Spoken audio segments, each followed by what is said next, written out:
6 minutes after 1 p.m. Central African Time. Good afternoon and welcome to The Upside, your gateway to the good life on Channel Africa, the African perspective with Tebogo Lekhuleni and Mmatsheko Mosito. Happy Wednesday. Thank you so much for tuning in this afternoon. We're coming to you live from the Auckland Park Studios in Johannesburg, South Africa. And you can join us live on our social media platforms. Stream us. Check out our lovely studio at Channel Africa on Facebook and YouTube, and at Channel Africa 1 on TikTok. DSTV channel 802, OpenView channel 628, and as always you can download that SABC Plus app so you can take us with you wherever you go on your Android or your iOS device. And if you'd like to revisit some of our conversations and check out our newly revamped website, go to www.channelafrica.co.za. A good afternoon to you, Mmatsheko Mosito.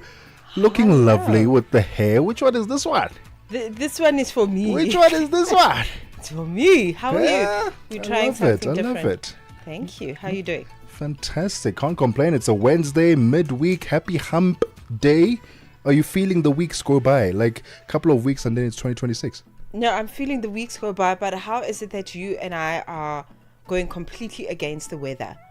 In terms of? We're like in warm clothes It's not in the that... middle of summer. It's not that hot today, is it? No, it's actually really hot. But also, I thought it was going to be cold. So what I do is I pack like a summer outfit and winter outfit, because then I do workouts in the middle of the day and Okay. and busy with meetings and that sort of thing. So Okay. in between the busyness, I got a smoothie all over my dress and I had to wear the warm outfit. Oh, is it? Okay. So wish me luck for the next 3 hours and I will wish you the same. But you're wearing a t-shirt. I'm you can. okay. I can just remove this Yeah, when well. it gets a bit too hot. I don't know If about I you. remove an item of clothing, we going to have problems. You're going to have a couple of complaints. No, we're going to have an 18 plus sign on the corner of the screen.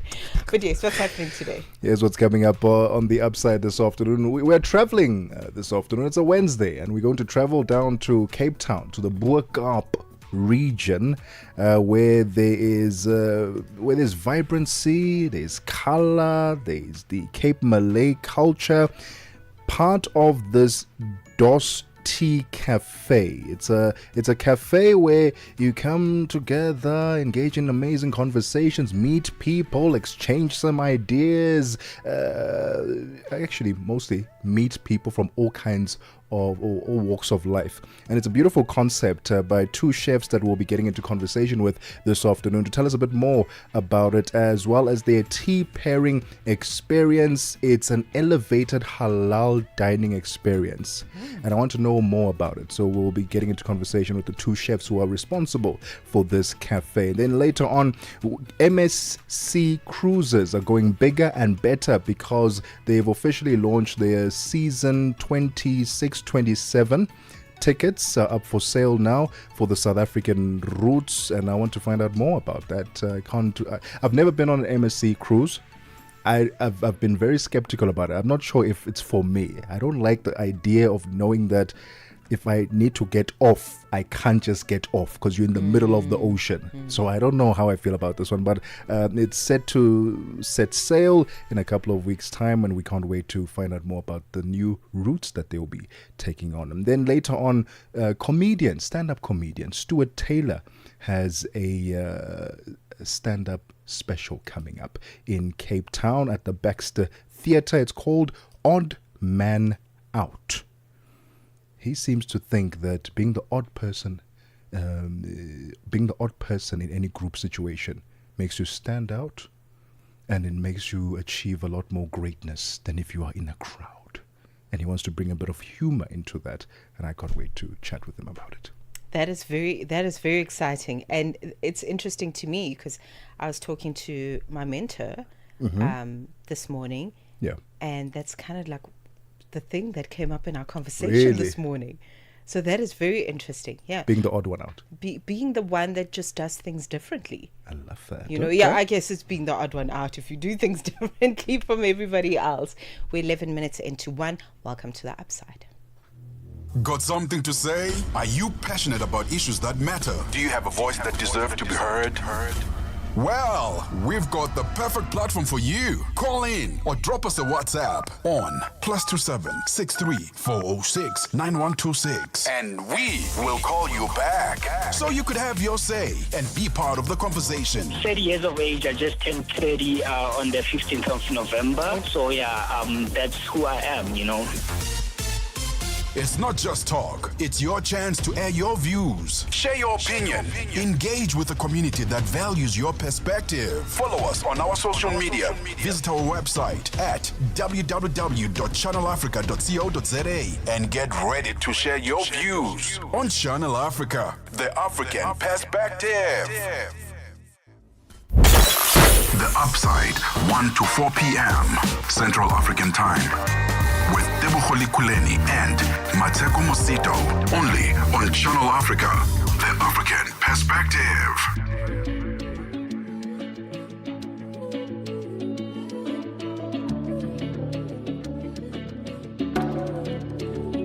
I don't need nothing from you.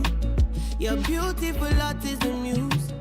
I've been reckless with my choices. Can't seem to get what the point is. Life can be rough, can be smooth, and not every fact is the truth. Advancing, I've laid down my burdens. Can't seem to silence the voices.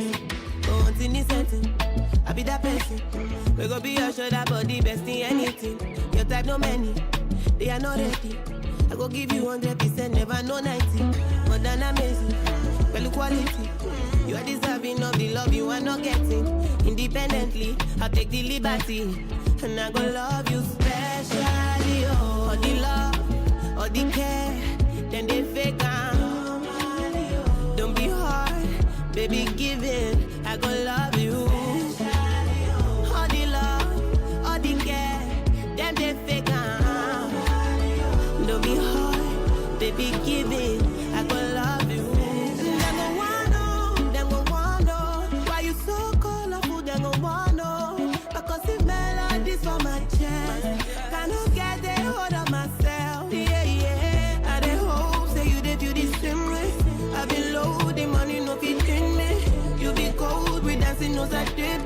Many tales to tell. Oh, in this setting, I be that person. We gon' be your shoulder, body, best in anything. Your type, no many, they are not ready. I go give you 100%, never no 90. More than amazing, well quality. You are deserving of the love you are not getting. Independently, I'll take the liberty, and I go love you specially. Oh, all the love, all the care, then they fake out. Don't be hard, baby, give it. I go love you. All the love, all the care, them they fake out. Don't be hard, baby, give it. I go love you. Oh, until this setting, I'll be that person. We gon' be your shoulder, body, best in anything. Your type, no many, we are not ready. I gon' give you 100%, never no 90. More than amazing, well quality. You are deserving of the love independently. I'll take the liberty, and I go love you specially. All the love, all the care, them they fake. 14 minutes into 1 p.m. in Central African Time, crossing through to Nigeria with Ira Stars, All the Love. I just really love the fact that themes of love find themselves in music, and all types of love: romantic love, love for the environment, love for one another, love for the community, love for the continent, because that's actually what is going to heal us. That's what's going to make us grow. Absolutely. Themes of love. That's why they find themselves in the music in this manner. So beautiful piece of music coming through this afternoon on the Upside. And love for tea. Are you a tea lover? Listen, I am obsessed with tea. Okay. I made myself lemon balm and clove tea the other day, and I was like, this is good. I'm aging gracefully. Well, then you're going to love this concept that's happening in the Boerkaap area in Cape Town. Nestled in the heart of Boerkaap, where vibrant color meets Cape Malay culture, Dos Tea Cafe is more than just a pretty place. It's a flavor-filled sanctuary led by the creative duo Chef Nicholas van der Walt and head pastry chef Grace Ilanga. The cafe serves everything from pastel cakes and creamy soft serve to cook sisters and handcrafted teas. It's become a hub where locals linger, travelers pause, and cultures connect over sweet treats and soulful bites. Whether it's a tea pairing experience or upscale halal lunch, that was very exciting. Dos Tea is where global flair meets local comfort. And joining us now are chefs Nicholas and Chef Grace. Thank you so much to you both for joining us on the line. I'll start off with you, Chef Nicholas. What inspired this creation of Dos Tea? I hope I'm saying it properly. Dos Tea Cafe in the Boerkaap. Thank you for having us. The inspiration comes definitely from our CEO and our vice president visiting Dubai and enjoying Indian street food. And the hearty food is always close to the heart. And that's where all the inspiration came from. And bringing the concept to South Africa and starting it in the Boerkaap in Cape Town, that's where it all started. Sounds wonderful. Let's talk to you, Chef Grace, in terms of striking that balance between tradition and innovation, because you seem to have done that quite beautifully. How did you decide on which flavors and dishes to modernize and which ones you want to keep rooted in culture? Again, I'll say thank you for having us. And first, did you like my mushroom head?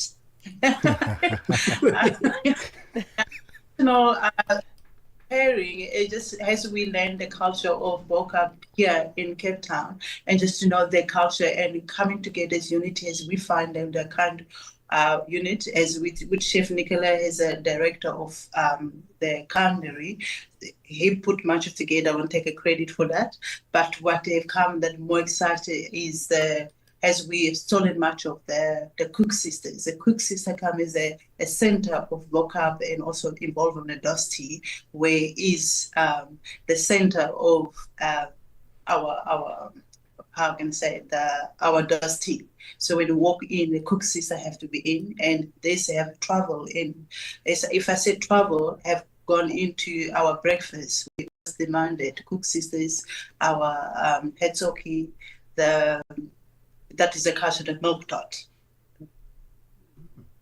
I tell you what, it sounds like an entire experience. And if you've got a bit of a sweet tooth, because personally, chefs, when it comes to a cook sister, I run away from that thing simply because it's so sweet. I don't know how you make yours, but generally, cook sisters are very sweet. They're meant to be. Are they meant to be like that?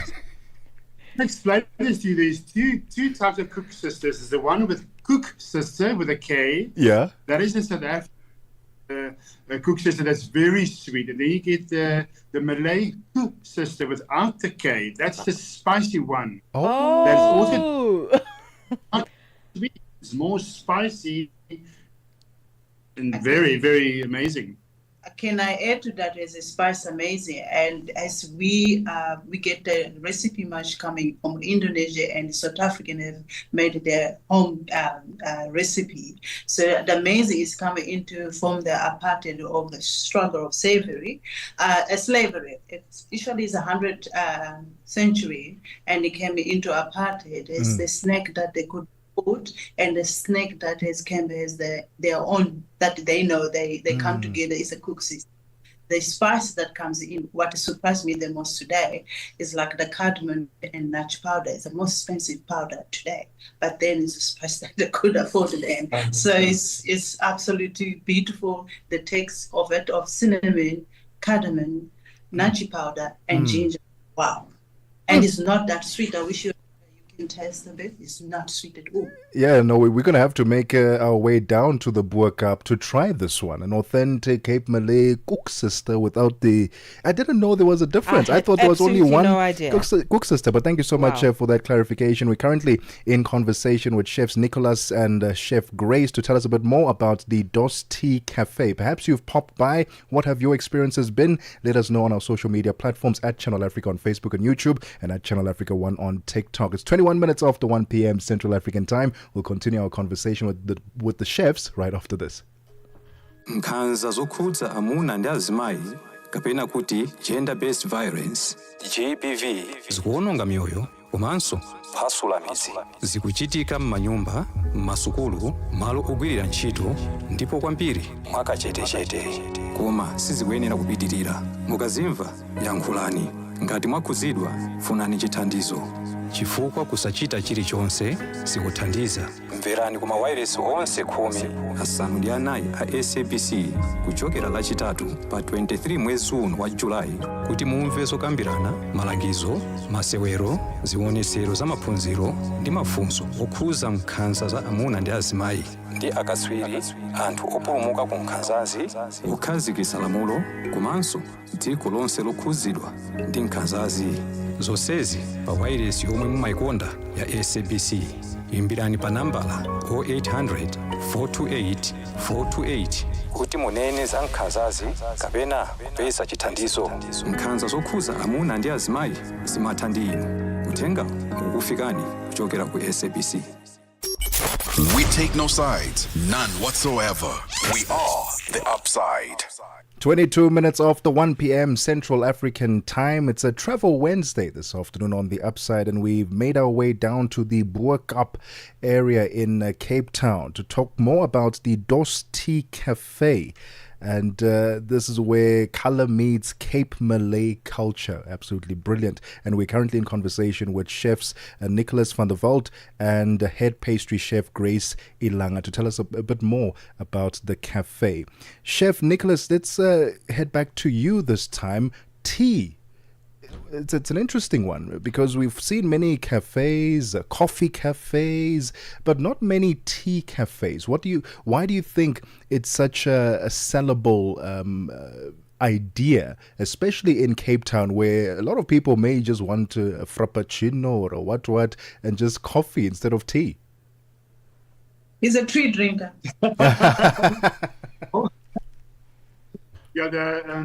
We wanted to bring the tea culture into South Africa and start in Cape Town in the Boer Cup.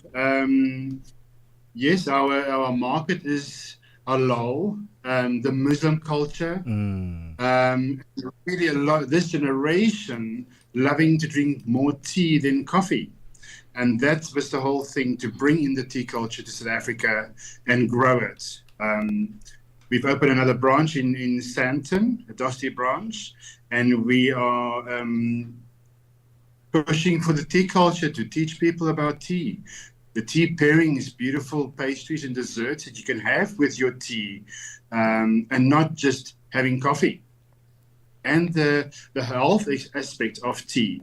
We have our signature teas, we've got the wellness teas, and enjoying it.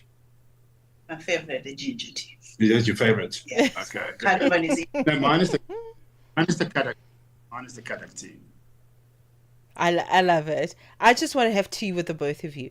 Okay, let's I just want to say that it's so beautiful to know that as a tea drinker, it's not just that I'm getting old, it's that I'm getting trendy. I love that for myself. Let's expand on you bringing the concept to Sandton. You know, how does that experience and differ between what's happening in the market in Johannesburg and how that differs to the Boer Cup, you know, because Johannesburg carries an urban energy and obviously the audience could be a little bit different. So how do you cater to the Johannesburg audience? Yes, the essence of Dos Tea remains rooted in the storytelling, flavor and connection. Okay. But the experience naturally evolves with the surroundings. In the Boer Cup, the cafe is deeply intertwined with heritage. It's a sensory of journey through history, and where every dish and tea pairings feel like a tribute to tradition and community. In Sandton, the energy is more cosmopolitan, fast-paced. We adapt the experience to reflect that without losing our soul. The menu still honors culture, flavor, the pace more dynamic, and the space designed to resonate with Johannesburg's urban rhythm. It's about creating a bridge between old and new, comfort and sophistication, and letting guests feel that no matter where they are, they're part of something meaningful. That's beautiful. Chef Grace, let's talk about this tea pairing experience. What does it entail? Can you repeat, please? What does the tea pairing experience entail? What are we pairing? What teas with what pastries? What are we doing in that experience? I'll go first with like Kadak tea. Kadak tea we pair with cardamom, because as you can tell, we love cardamom. I love cardamom and ginger. So the cardamom tea that go with the black pepper, and so that we pair together with cardamom and pistachio baklavas. So the sweetness is in. So that is amazing. Then we move down into the cappuccino. Cappuccino, we pair our rooibos cappuccino with cooked sisters. Malay cooked sisters. So there you go, Malay cooked sister. And what we didn't tell you, what our vice president is introduced, and that is going well with the cooked sister, is the Nutella. Nutella, we also add Nutella in. And the cream pet, we make our own cream pet, so that is also, it brings you home. The ginger tea goes with our orange chocolate orange bonbons. That is the pairing of the ginger and the orange, so it's beautiful, sit in your tongue, kind of dance in your tongue. It sounds very exciting. Just to, perhaps, I mean, either one of you can answer this question, but how does the seasons, how do the seasons influence the menu, and does it change and get shaped by the seasons? The seasoning plays a central role in how we craft our desserts and cake offerings. Definitely, but thus we believe that ingredients are at their most expressive when they are in season, not just in flavor, but in stories they tell. Whether it is warmth, iced carrot cake in a cooler month, or the brightness of and berries in summer, we let nature guide our creativity. Chef Grace, I have one simple question. What does it take to make the perfect tea? I've heard one too many. You must put the tea bag in there for 5 minutes. If you want it stronger, maybe 10 minutes. But how do we make the perfect cup of tea? Yeah, as you say, it's a quite complicated question to the tea drinkers. But it's boiling of the water first. It should boil to 100 degrees. 5 minutes before you pour your water into the tea bag. But as we make our tea in the kitchen, so we boil that with the flavor. So it kind of take away that the bitterness, and you have the reach of the tea itself. Okay. But can I tell you something amazing? Our guests receive an elegant hourglass with their tea, measuring the ideal stepping time. For that period of that hourglass turned around, it's 5 minutes before they can actually have the tea. And this tactile and visual ritual creates a memorable and engaging experience, enhances anticipation, and elevates tea drinking into a thoughtful activity. So you get a beautiful, elegant hourglass with tea the moment that the waiter puts the tray down. And you have to wait for that hourglass to run out, the sand to run out, before you can actually serve your tea. Man, listen, I think I found a new hangout, because I really love elevated tea drinking experiences. I remember experiencing one at a Buddhist temple, through tea meditation. Cacao ceremonies are my favorite. And now Dos Tea Cafe is another one I'm going to add to my list, and I'm hoping that you'll do the same. So check them out. They are a modern tea drinking lounge that's located at the Hyatt House in Sandton, at the Sandton Hotel. Thank you so much to the both of you. All the best for this season, and we will see you in Sandton. I'm dragging Tebogo with me. We're going to come and drink some tea and have cake. The Boer Cup there in the Cape Town area. Yes, that too. For those in Cape Town. Thank you so much to the both of you. Thank you for having us. Thank you. I appreciate it. Come for tea. Comforting. That's your vibe, actually. I can actually see the kind of people you'll be hanging out with when you go down to these tea markets here in Sandton and in the Boer Cup region. It's 30 minutes after 1 p.m. Central African time. Let's get the latest in sports with Figile Lingwati. Sports on Channel Africa. The African perspective. First up, it's a Olympics. Controversy around Team Kenya to this year's Deaflympics in Tokyo continues to grow murkier with claims of nepotism and favoritism in the selection process. Sources within the Kenya Sports Federation for the Deaf, KSDF, the local governing body, indicate that the process has been fraught with biasness and favoritism. Certain officials accused of fixing their relatives into the team. Elsewhere, Kenya Deaf Basketball Federation KDBF member Ruth Akinyi accused senior officials of the body of skewed selection of players for the national team ahead of the global championships. Also lamenting are the Kenya Deaf Volleyball Federation, who have sought answers on why the discipline has been cut off from the final team of disciplines. In lieu of the challenges, the ministry has planned a meeting with stakeholders today afternoon, after which they will release a statement. This year's Deaflympics is set for the 15th to the 26th of November in the Japanese capital. On to football news now. It's tonight's UEFA Champions League fixtures promise to be just as explosive as last night's Festival of Goals. Some of the standout fixtures include unstoppable Bayern Munich versus Belgian club Brugge, Italian giants Juventus up against the kings of the European Cup, Real Madrid, and Eintracht Frankfurt, who are cautious not to inside Liverpool too much. Bayern Munich coach Vincent Kompany wants nothing to distract his side as they prepare for Club Brugge of Belgium. Bayern are on an 11-match winning streak in all competitions, and Kompany extended his contract with the club with minimum fuss so as not affect the good run in any way. Het is een gevaarlijke ploeg. Brugge is a dangerous team, and we always start with a lot of confidence, but also with total respect for our opponents. I often say that every opponent is the same, and preparing for a match against Club Brugge is no different than preparing for a match against Dortmund or Chelsea. Zien dat de jongens ook de juiste benen hebben. Eintracht Frankfurt go into their match against six-time European champions Liverpool, knowing full well that the Merseyside team is the favourite despite their poor run of form. Eintracht coach Dino Topmuller says while Liverpool have lost their last 4 matches, they were the better team every time. We'll be facing a world-class team, knowing full well that losing 4 times in a row can naturally affect you. Nevertheless, I believe Liverpool are the favourites, of course. Finally, tennis news. Britain's Cameron Norrie battled his way to victory over 7th seed Andrei Rublev to progress to the second round of the Erste Bank Open. World number 35th, Norrie won the 2-hour match 6-2, 6-7, 5-7 tiebreaker and 6-2 in Austria. Norrie started the match in fine fashion and took the opening set in just 34 minutes before breaking serve to move 2-0 up in the second. The Briton served for the match at 5-4, but Rublev landed his first break of serve to force a tie break, which he wants to set up a deciding set.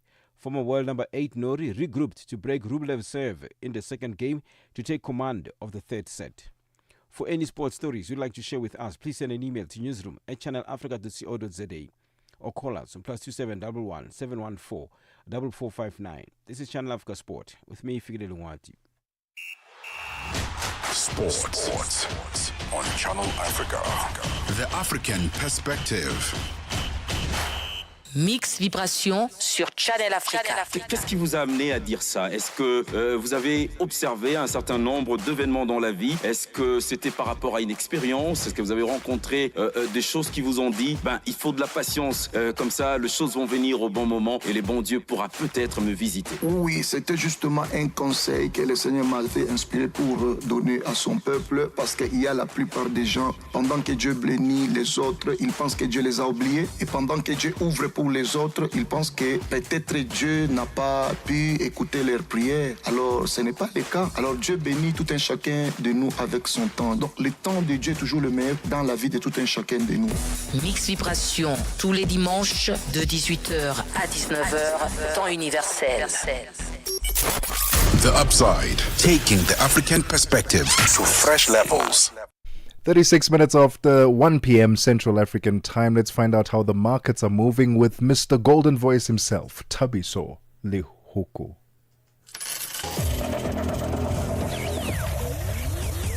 Business news on Channel Africa. The African perspective. Thank you, Tebogo. Rather is Matapela on the business news today. Starting off with this story, BNP Paribas has sought to reassure investors that it faces limited exposure to a Sudan-related litigation, although analysts said that there was continued uncertainty and shares in the lender dropped again. This after a U.S. jury on Friday found that the French bank has helped Sudan's government commit genocide by providing banking services that violated American sanctions. The court ordered the Eurozone's biggest lender by assets to pay a combined $20.5 million to 3 Sudanese plaintiffs who testified about human rights abuses perpetuated under former President Omar al-Bashir's rule, raising concerns about potential further claims. BNP shares, which tumbled sharply on Monday as investors assessed the implications, were down 1.6% yesterday. Onto this now, Morocco's annual inflation measured by the Consumer Price Index has risen to 0.4% in September from 0.3% a month earlier. Food prices, the main driver of inflation, rose 0.5% from a year earlier, while non-food inflation increased to 0.4%. Core inflation, which excludes more volatile goods such as food, rose to 0.3% year-on-year and was stable month-on-month. Onto this now, economist at Standard Bank in South Africa, Elna Moomen, says inflation has come out in line with expectations. Data released by Statistics South Africa shows that the annual consumer inflation ticked up marginally from the 3.3% in August to 3.4% in September 2025. Annual inflation accelerated across several product categories, most notably transport, restaurants and accommodation.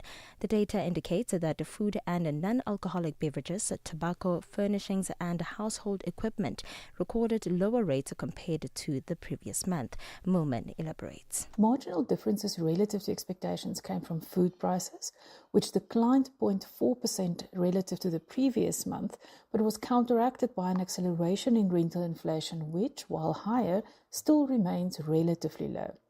While inflation is higher than the Reserve Bank's aim of 3% trend inflation, it remains lower than aggregate income growth, with the expansion of real or inflation-adjusted incomes then still providing support for consumers.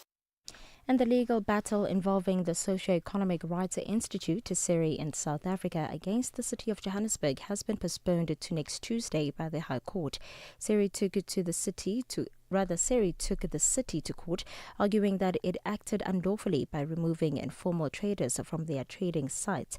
The city, on the other hand, has argued that the influx of informal traders is contributing to the untidiness of the CBD.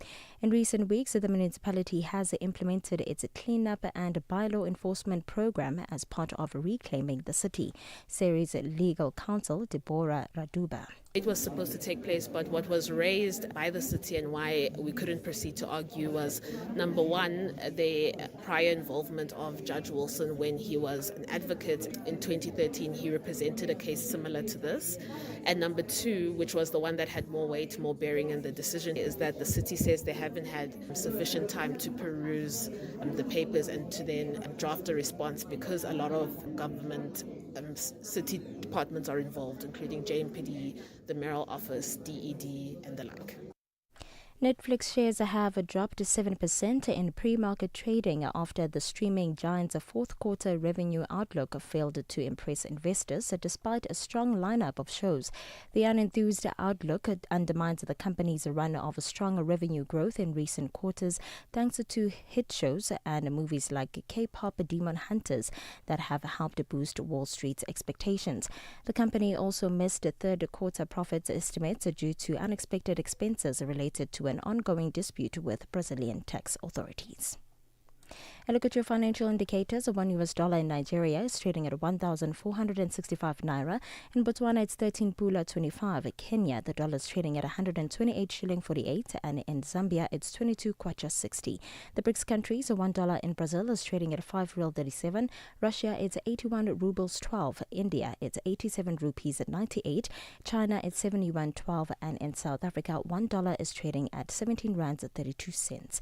$1 is trading at 74 pence to the British pound and 86 to the euro. A look at your commodities. Gold is trading at 4,000. Gold is trading at $4,052 and platinum at $1,538 per ounce, while the price of Brent crude oil is at $62.14 a barrel. For any business stories you'd like to share with us, please send an email to newsroom@channelafrica.co.za or call us on +2711 714 4459. For Channel Africa Business News, I am Mmatsheko Mosito. Business news on Channel Africa. The African perspective. Channel Africa, your voice, your sound, and your home. Stay logged right here. Midday vibes, great programming, and good company. This is Channel Africa. DJ Spittle. I'm on my way to you. The time is on the loose. I will always fight for truth. If I had the chance to choose, yeah, we go. Like every other spider, my weakness is love. I don't do it for the medals, 'cause no man without us. He stands for the people. So I be on my way whenever you think you need to. 1, 2, 3. I'll be.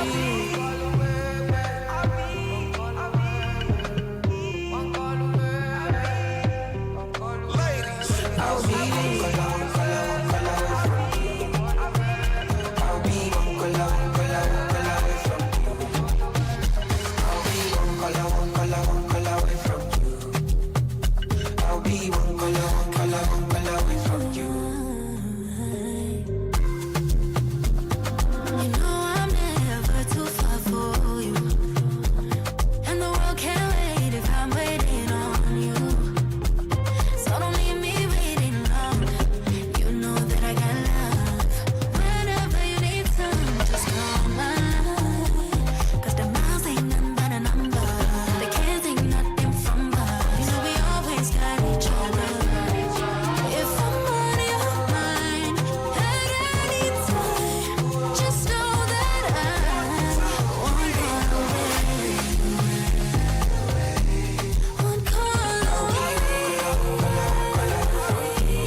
Music and lifestyle of Africa on Channel Africa, the African perspective.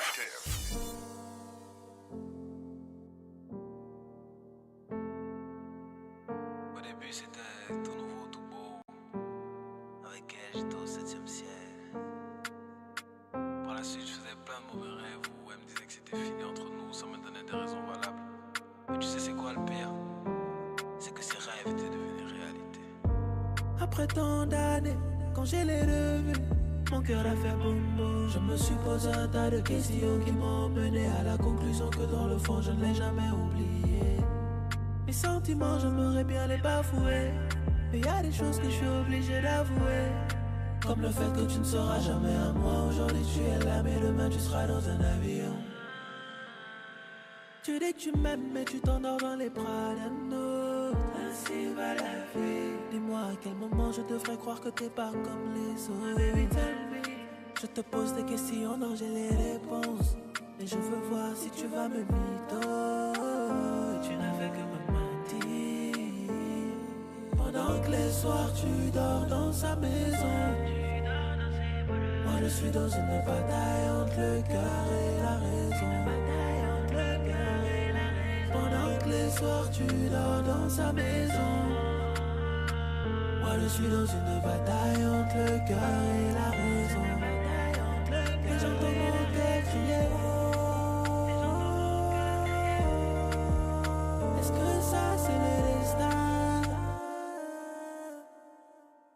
Et j'entends la raison qui me dit laisse tomber, car c'est déjà la femme d'un. J'entends la raison qui me dit laisse tomber, car c'est déjà la femme d'un autre. Entre nous c'était si spécial, puis ça frôlait l'illégal. On était pour mais c'était pas assez pour nous. Il était déjà dans les parages. J'ai dû faire un choix entre mon cœur et ma raison. Je vois bien que tu m'en veux, mais je suis déjà dans sa maison. Bébé, dis-moi que tu m'aimes. Avec lui ce n'est pas la même. J'ai troqué notre amour pour une traîne. On est passé de l'amour à la haine. Je te vois partout, partout. T'étais mon tout, tout, tout. Mon bébé, redis-moi que tu m'aimes. Dans tes yeux je vois tellement de haine. Pendant que les soirs je dors dans sa maison, je suis dans une bataille entre le cœur et la raison. Pendant que les soirs tu dors dans sa maison, moi je suis dans une bataille entre le cœur et la raison. Et j'entends mon cœur crier oh. Est-ce que ça c'est le destin? Et j'entends la raison qui me dit laisse tomber, car c'est déjà la femme d'elle. J'entends la raison qui me dit laisse tomber, car c'est déjà la femme d'elle. Baby Jouka, baby Jouka, là je suis touché oh. Je ne peux pas zouker, baby Jouka, baby Jouka oh. Là je suis piqué, je ne peux pas zouker oh. Don't jumba lemba, lemba oh. What is your Lord's business, you know what I'm saying, man? 11 minutes before 2 p.m. Central African Time. Que en raison by Mr. King and Emma A. And before that, we had one call by Spinall, O'Malley, and Tyler was on that one. This is The Upside on Channel Africa, the African perspective with Tebogo Lekhuleni and Mmatsheko Mosito. We are your gateway to the good life. Happy Wednesday. Thank you so much for tuning in this afternoon. We're going to take a quick breather. When we get back, it's time for Vent O'Clock. Don't go anywhere. Siyabangena manje. Vito iJabulani Nkolele iMagoda. Jabulani is a young man from Giyani in Limpopo in South Africa. Very easy guy, taking things easy. To know me is to know that I love what I do, which I'm crazy about it. So when you hear me on radio, expect the best. Expect great music. Expect great content. Expect 180 minutes of nothing but fun. You'll find me on the morning reset, 3 to 6 a.m., Monday to Friday. Siyabangena baba. Ay. Mbuleke.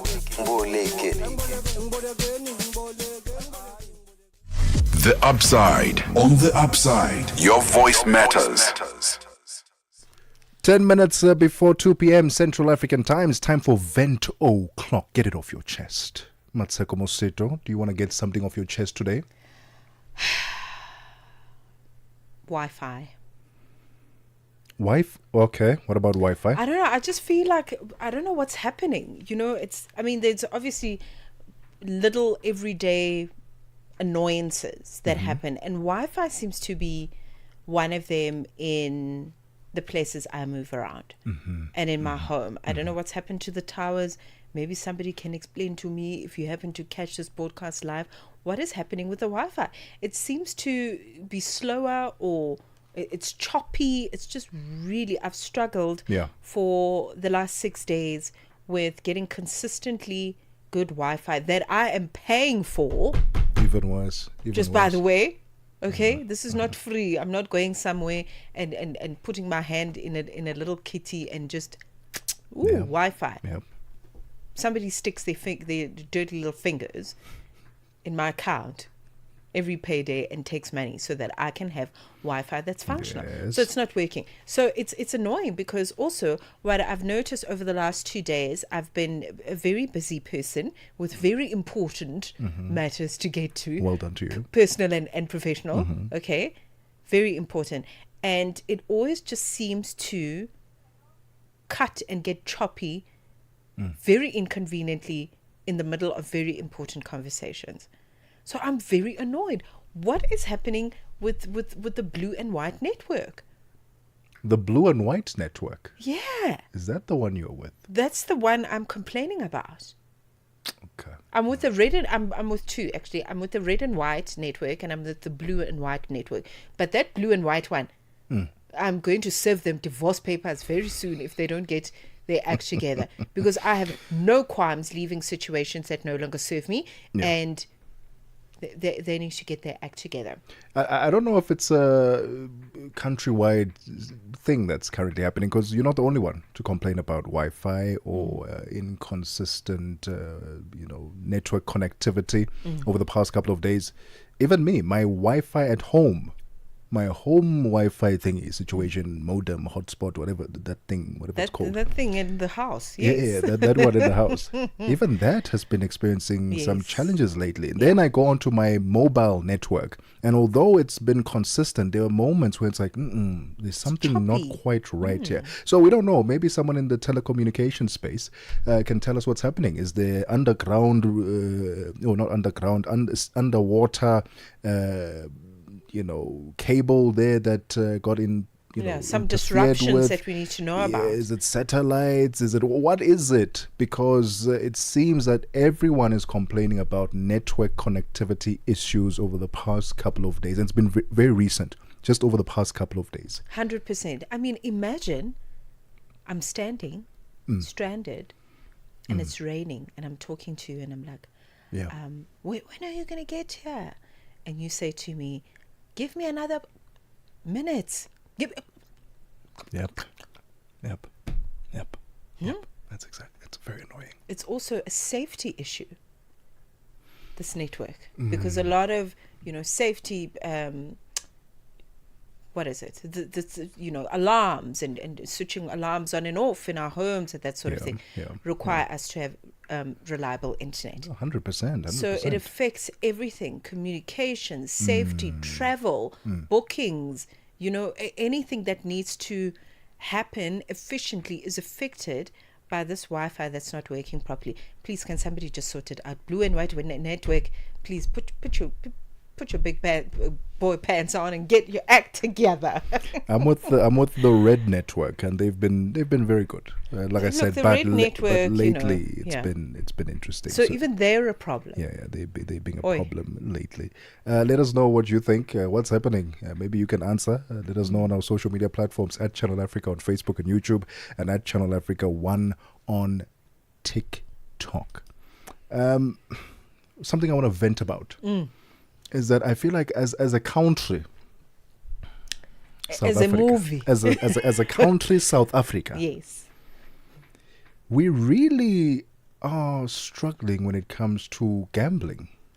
Like, gambling is really becoming a big big problem. We've sort of known about it for years. We've known people bet, people gamble, online betting, sports betting, all these things. But now it's getting really, really bad.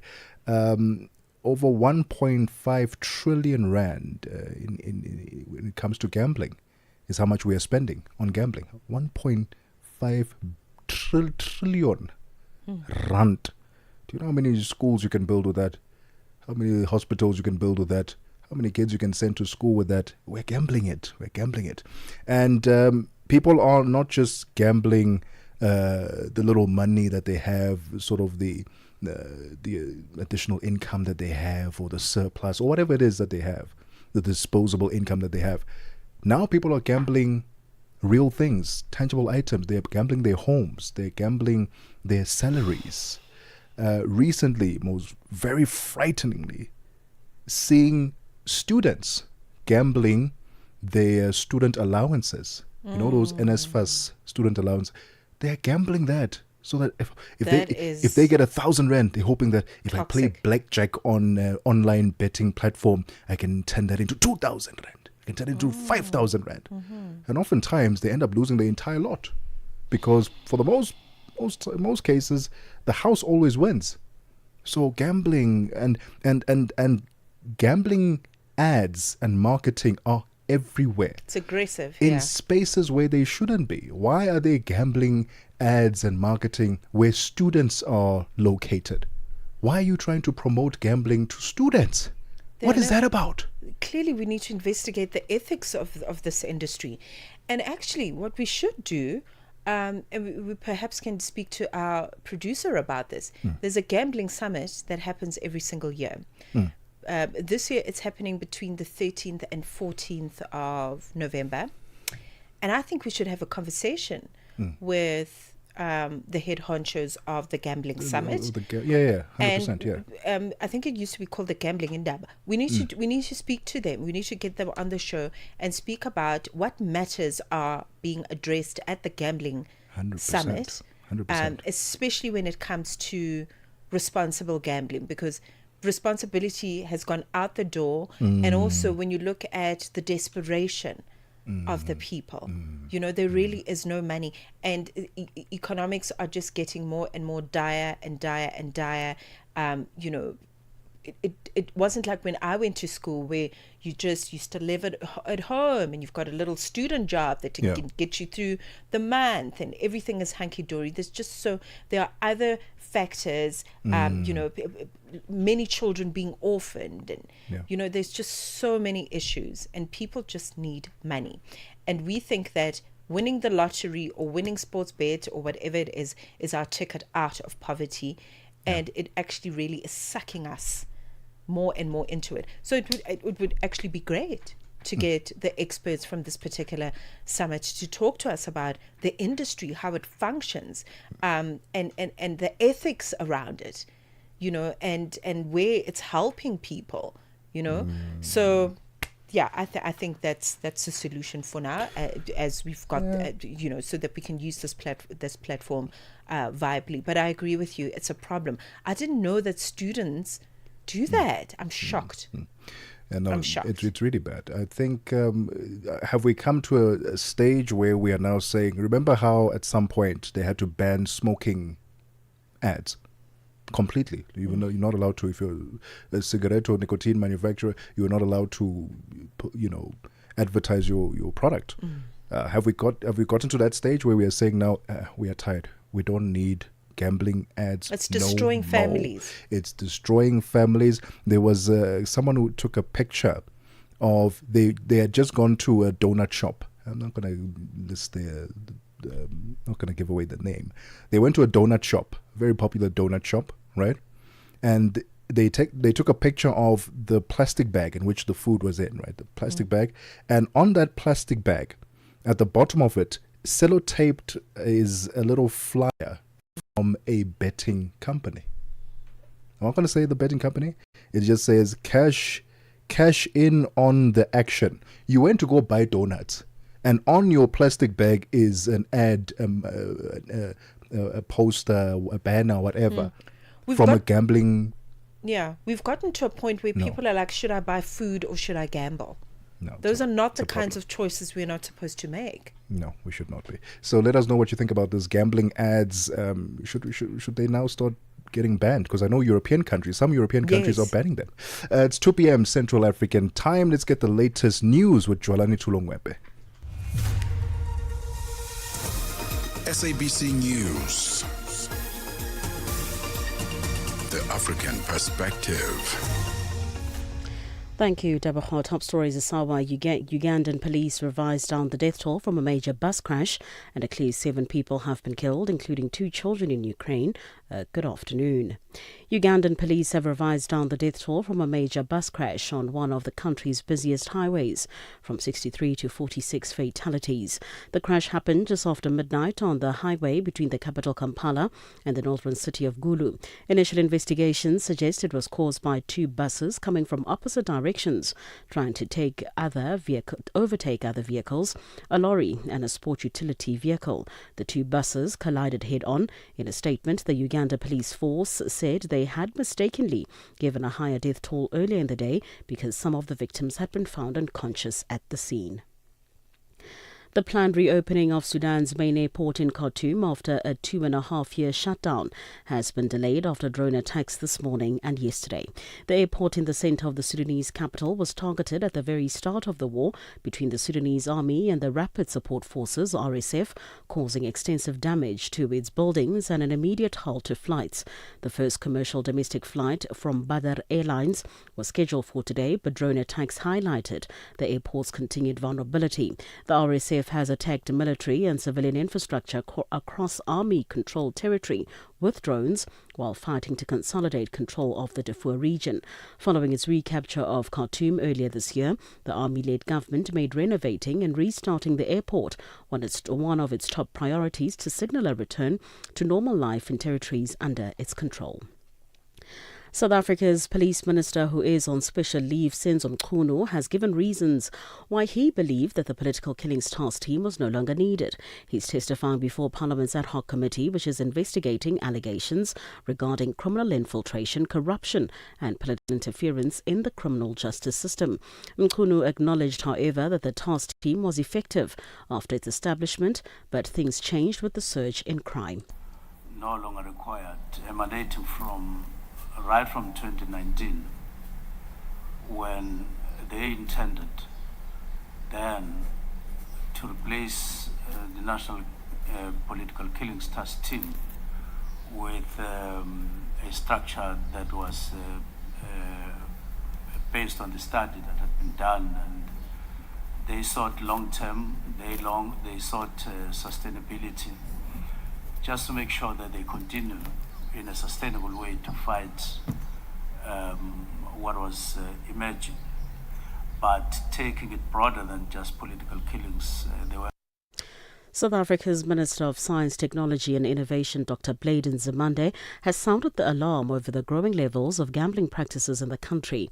Speaking at the HSRC NRF Engaged Research Conference in Johannesburg, Nzimande expressed concern about the social and economic impact of gambling, particularly on vulnerable communities. He's urged researchers and policymakers together in developing evidence-based solutions to curb the rising trend and protect South Africans from its harmful effects. HSRC must help us to understand this with a view of dealing with this, the growing pandemic of gambling in our country. Online gambling, I know it's because of the conditions in which our people are. So they are hoping that you're going to win a lotto, Also some kinds of, I'm glad also even in terms of religious practices, something is being done now. But this thing of gambling, just the figures, total amount of money spent on gambling in South Africa is 1.5 trillion rands, which is 75% of the government's total budget. And recent research, I don't know, you didn't do that one. That about half of some little disposable income that our people have goes to gambling.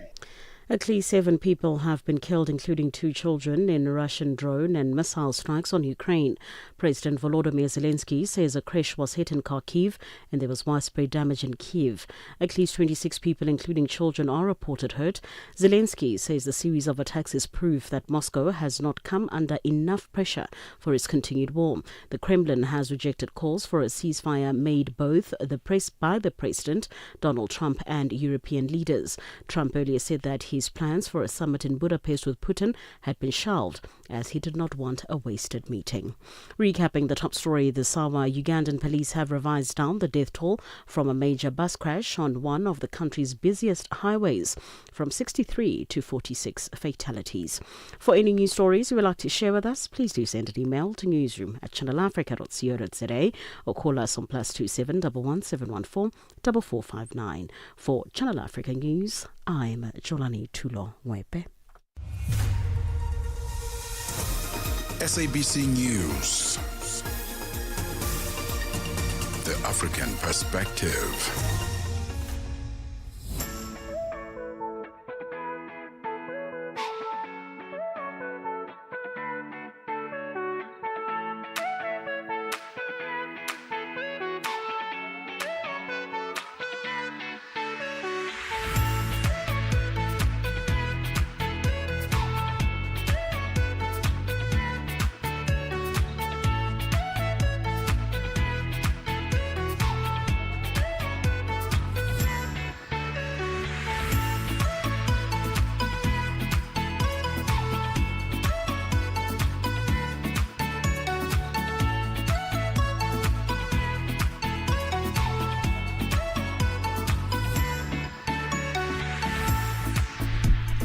Six minutes after 2 p.m. Central African Time. It's the second hour of The Upside, your gateway to the good life on Channel Africa, The African Perspective with Tebogo Lekhuleni and Mmatsheko Mosito. We're still coming to you live from the Auckland Park Studios in Johannesburg, South Africa. Join us live on our social media platforms at Channel Africa on Facebook and YouTube and at Channel Africa 1 on TikTok. Download that SABC Plus app so you can take us with you wherever you go on your Android or your iOS device, or check out our newly revamped website where you can stream the shows and also relive some of our conversations through our podcasts. www.channelafrica.co.za. Let's continue our conversations. The theme of today is pretty much traveling. We're traveling, and this time we're traveling on a cruise liner, on the waters.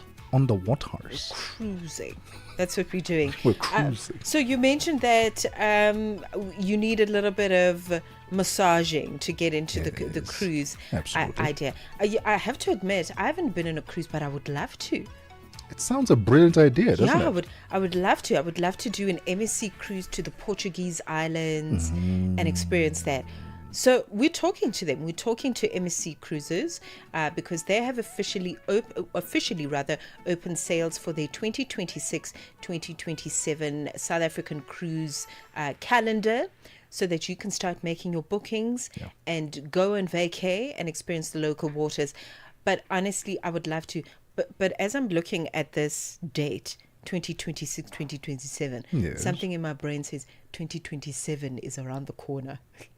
It really is, though. It's not as far as we think it is. No, oh my goodness. So here we are. We're talking about so I guess with that said, don't waste any time. If you're like me and you've always wanted to get into the season and set sail, then this is the time to do it, because we're looking at more than 30 departures from Durban, the city of Durban in South Africa, I beg your pardon, as well as Cape Town. And they're going to be taking guests on some of the most loved and exquisite destinations across the Indian Ocean and beyond. So I'm very excited to find out what the calendar looks like, what the offering is like, how different it is from previous years, because I would imagine that they are improving the offering as the months go by. Absolutely. And if they tailor the experiences per stop, As in, like, when you go to Cape Town or Durban, would it be different to when you experience it in Mozambique, when you experience it in Walvis Bay? What cultural experiences are being embedded into the whole experience based on where you are docking at the time? It's going to be very interesting. And I love the fact that, like I said, I'm very nervous about the idea of being at sea and not being able to just get off. Do you get seasick though? No. Not really. I've never experienced that. Yeah. I've experienced quite a few wavy situations, whale watching, dolphin watching, all that stuff, but not seasickness. I love the fact that they have everything on board. From facilities like restaurants, cinemas, entertainment areas, courtyards, pool, water. Hey, everything. Shopping also. If you want to shop, you can shop there, which is brilliant. So I'm very excited about the MSC cruises and the 2026-2027 lineup. I don't know. Maybe Ross, the person we're going to be speaking to, will give us maybe some tickets as the upside. Then we can go and have the show on the waters. I like that. The shores of Mozambique and Durban. And we can take the upsider with us. Absolutely. It's going to be really good. So stick around for that conversation. If cruise ships are your thing, then we hope this will entice you. Stay with us. Africa, voici Abedi. Oui, c'est moi. Abedi est un passionné de musique dans l'âme. Il a un goût pour toutes sortes de musique et passe ses journées à écouter Channel Africa. J'aime beaucoup la musique africaine. Ok. Devinez quoi? Channel Africa veut aider Abedi et les mélomanes du monde entier à découvrir encore plus de musique incroyable. C'est pourquoi Channel Africa appelle les artistes africains à soumettre leur musique. Chers artistes, n'oubliez pas de nous fournir toutes vos informations pertinentes à l'email adresse musique@channelafrica.co.za. Les soumissions sont votre chance d'être entendues, mais elles ne garantissent pas une playlist. Toutes les soumissions seront soigneusement examinées pour voir si elles répondent aux exigences de notre station. Channel Africa, la perspective africaine. Broadcasting in 5 different languages, connecting the continent. This is Channel Africa, the African perspective.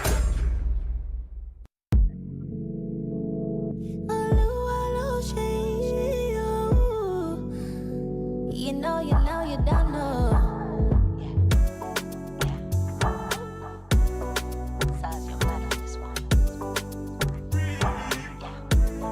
It's a song God thing. Love is a drug, and I'm addicted. Pull up, show up, and handle business. Love is a drug, and I'm addicted. Pull up, show up, and handle business. Give me love, oh, baby, give me, make her calm down. Give me love, oh, cause I really need it right now. Give me love, oh, baby, give me, make her calm down. Give me love, oh, cause I really need it right now. Put me to work all day, put me to work all night. Nobody can do it better, make me feel alright. Anything you wanna do, I'm down with you. Anytime, any day, I go show face, cause you're sweeter than honey. Baby, you deserve a trophy. This kind of thing go make me marry you, long as you no treat me corny. Give me love, oh, give me love, oh, give me love. Give me love, oh, give me love, oh, give me love.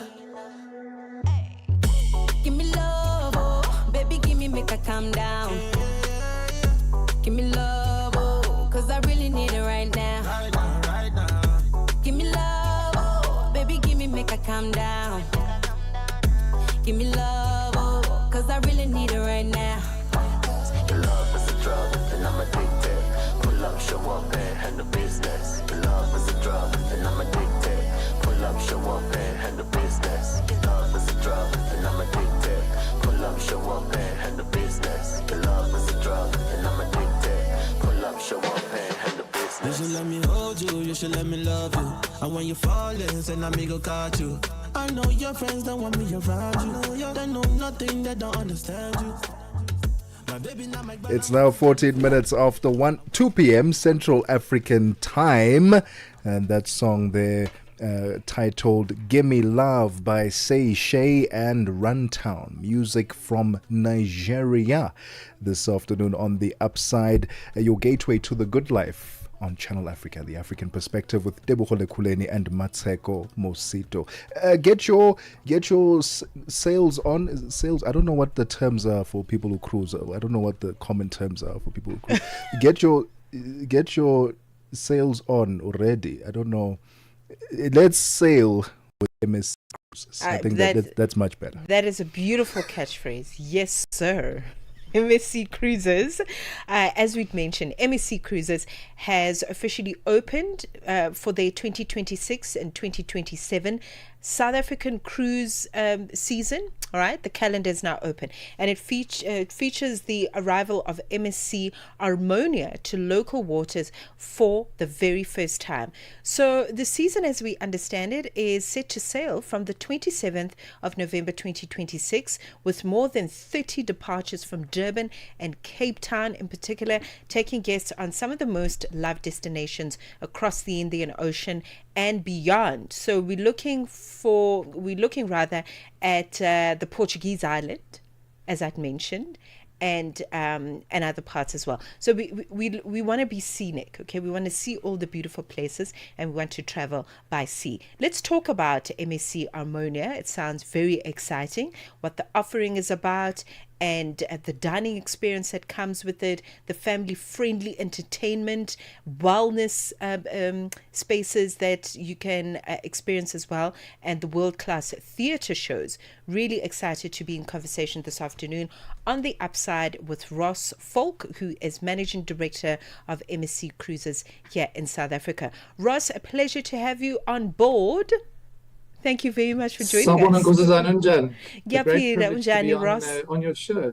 Good night, Mama. Thank you so much. What an exciting a journey that MSC is taking.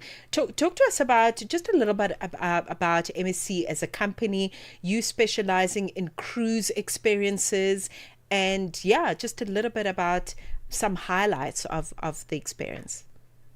Well, I think the company's been around for a very long time, in excess of almost 35 years, and we've been in South Africa for almost all of that time. We've kind of pioneered cruising within the South African space. We've got great destinations across the eastern seaboard, as well as Walvis Bay, Lüderitz on the western seaboard. And we pride ourselves in being, an all-encompassing organization that takes families as well as corporates, as well as single travelers. It's an all-encompassing journey for our guests, both locally and internationally. We also have 23 ships that service the rest of the world as well, some of the best destinations. We're launching Alaska in 2026, which is a really beautiful part of the world to go to. And I've not been there, but I've traveled to 92 countries in the world, and I can tell you that Alaska is probably on the bucket list for me to go. But I also enjoy South African waters and going to Portuguese Island and Pemeni for the beach aspect, and to Walvis Bay for the historical elements of Swakopmund. So it's really something, all-inclusive for us as guests, and catering for every sort of aspect of society. Ross, MSC Harmonia, new to the local waters. Tell us about this massive cruise liner. So Harmonia, so it'll cater for 2,500 passengers, similar class to Opera. It has slightly different functionality in that the theatre is a little bit smaller, but it also has a 150-seat conference facility, so designed a little bit differently for the makeup of the vessel. What I really enjoy about this vessel is that it has a greater offering from multiple berth cabins, so it allows a greater flexibility for families. So you've got a little bit more multiple berths within balconies and ocean view and insides that allow you the opportunity to bring families on board in a more inclusive fashion. Opera is a slightly different configuration, and every ship in our fleet caters for something a little different and focuses on a different aspect. And we try and move the ships around the world to cater for that in each of the markets. We believe that Harmonia coming to South Africa would offer a great holistic product for families as well as corporates, as well as what I discussed a bit earlier in terms of every aspect of society. But equally, the fact that it has a very large deck space and a kiddies water park at the back of the vessel by the pool, I think is going to be very beneficial for families that want an all-inclusive family holiday. All right, we are talking about planning ahead, okay, looking at MSC cruises and them opening the calendar for 2026 and 2027 so that you can book your cruise experience. I heard Ross mention Walvis Bay, which happens to be my favorite as well. I've been by plane, I've been by bus, which I definitely do not recommend, but if you are like me and would love to experience it by a cruise, that would be wonderful. Swakopmund is really one of my favorites. Portuguese islands as well, really just so stunning. So stick around, we're going to unpack more just after this. Parlez-vous couramment le français? Êtes-vous passionné par la radio? Et êtes-vous qualifié pour travailler en Afrique du Sud? Envoyez-nous votre CV et votre 3 minutes démo en MP3 à @channelafrica.co.za pour avoir une chance de rejoindre la famille Channel Africa. Si vous n'avez pas de réponse après 14 jours, cela signifie que vous n'avez pas été retenu. Channel Africa, la perspective africaine. Your afternoons just got even better. Fresh and exciting. The Upside, hooking you up with today's news from an African perspective. 20 minutes past 2 p.m. in Central African time. On the line with us is Ross Falk in his capacity as Managing Director of MSC Cruises here in South Africa. And we're talking about just, cruising, what you can experience. And of course, the arrival of the MSC Ammonia to local waters that is coming through as a novelty for the very, very first time. Ross, let's talk to a first-time cruise person, okay? Somebody like me who's never been on a cruise ship but would love to experience it. What are some of the, just to top on what you've already explained around the cinema and the other experiences? How does it all work? So I get on a cruise ship and I want to go to the Portuguese island. So what happens while I'm on the cruise? How can I really maximize my experience? And especially if I'm taking family with me. So long to come and talk to me first. No, I'm joking. You've got it's an all-inclusive fun environment to be in. It has entertainment from morning to night. Your children are also catered for in the kids club of varying ages, so they're broken down into sort of 0 to 3, 4 to 7, 7 to 13, and then 13 and up. So you've got the opportunity to have entertainment for the children. In fact, you have to put curfews on your kids because they want to stay out longer than you.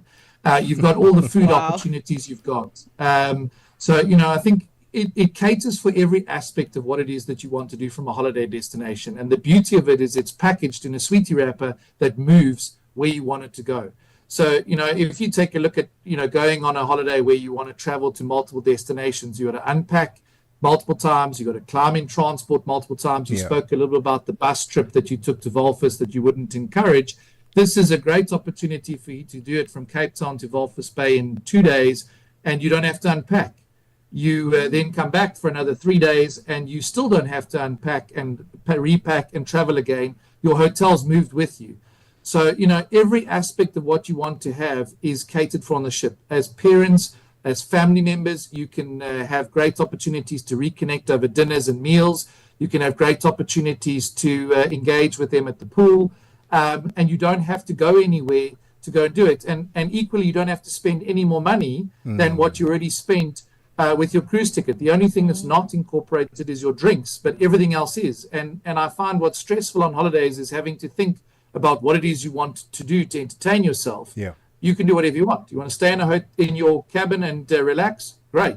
You want to go to the pool? It's there. You want to go to a destination? It's readily available. You moved there overnight and you didn't have to worry about traveling and transportation to that specific place. So it really caters for this all-inclusivity of your holiday. And especially if you've got kids and other family with you, you don't have to think about it. It's all presented there. Meal times represent a catch-up.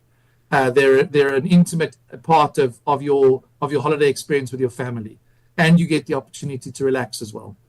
Sounds like an absolute dream. Ross, how are you collaborating with the local suppliers at the various stops so that when guests stop there, they get to experience an authentic cultural experience in that particular area that they're stopping at, in Namibia, in Mozambique, in South Africa? How are you collaborating with those local suppliers?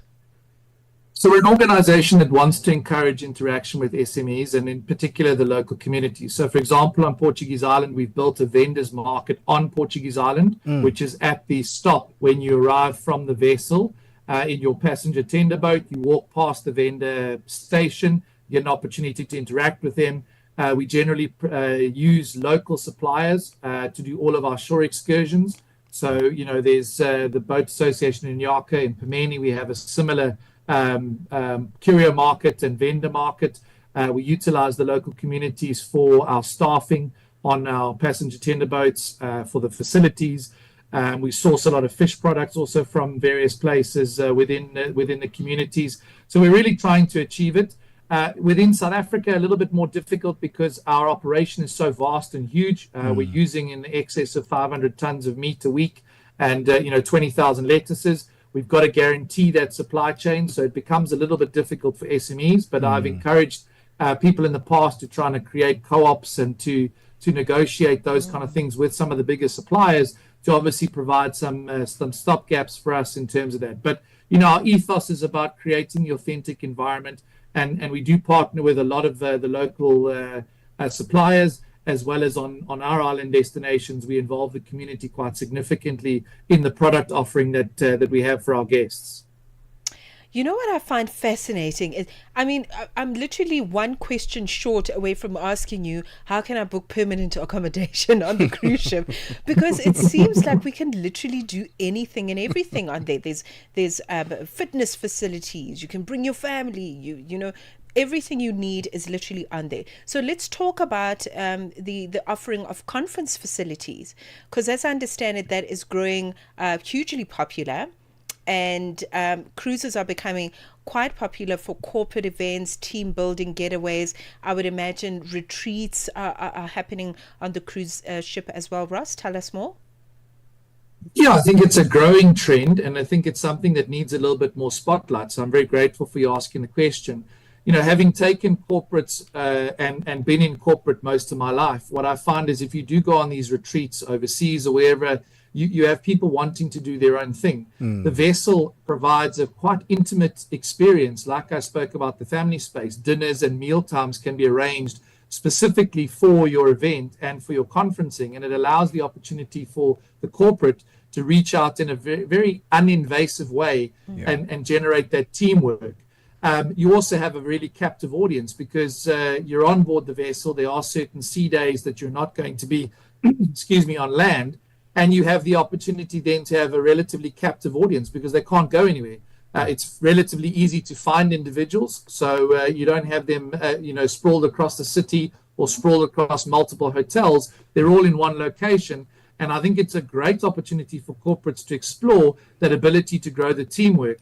And the entertainment facets of it as well, it interfaces. You've got time for work, you've got time for play, and you've got time for relaxation. And it provides a great one-stop shop for your kind of team building and corporate event that you're looking for, your MICE event, your getaway, your corporate retreat, your executive retreat. It has everything and all the trappings of success and the critical success factors for a team in the modern world of a corporate environment. Ross, here's another important question then. Are there any early booking discounts or group packages that are currently available that we can hop on? Yeah, we always have opportunities at the start of the season. So we have almost like an introductory launch price, which we call the early bird special. And that rate is generally the lowest rate guaranteed on those cruises. Nothing's ever guaranteed, but it in most cases is the lowest rate that you'll ever have. So the idea there is that you book early. It's beneficial for you financially, and obviously then you get to secure your cabin category that you want.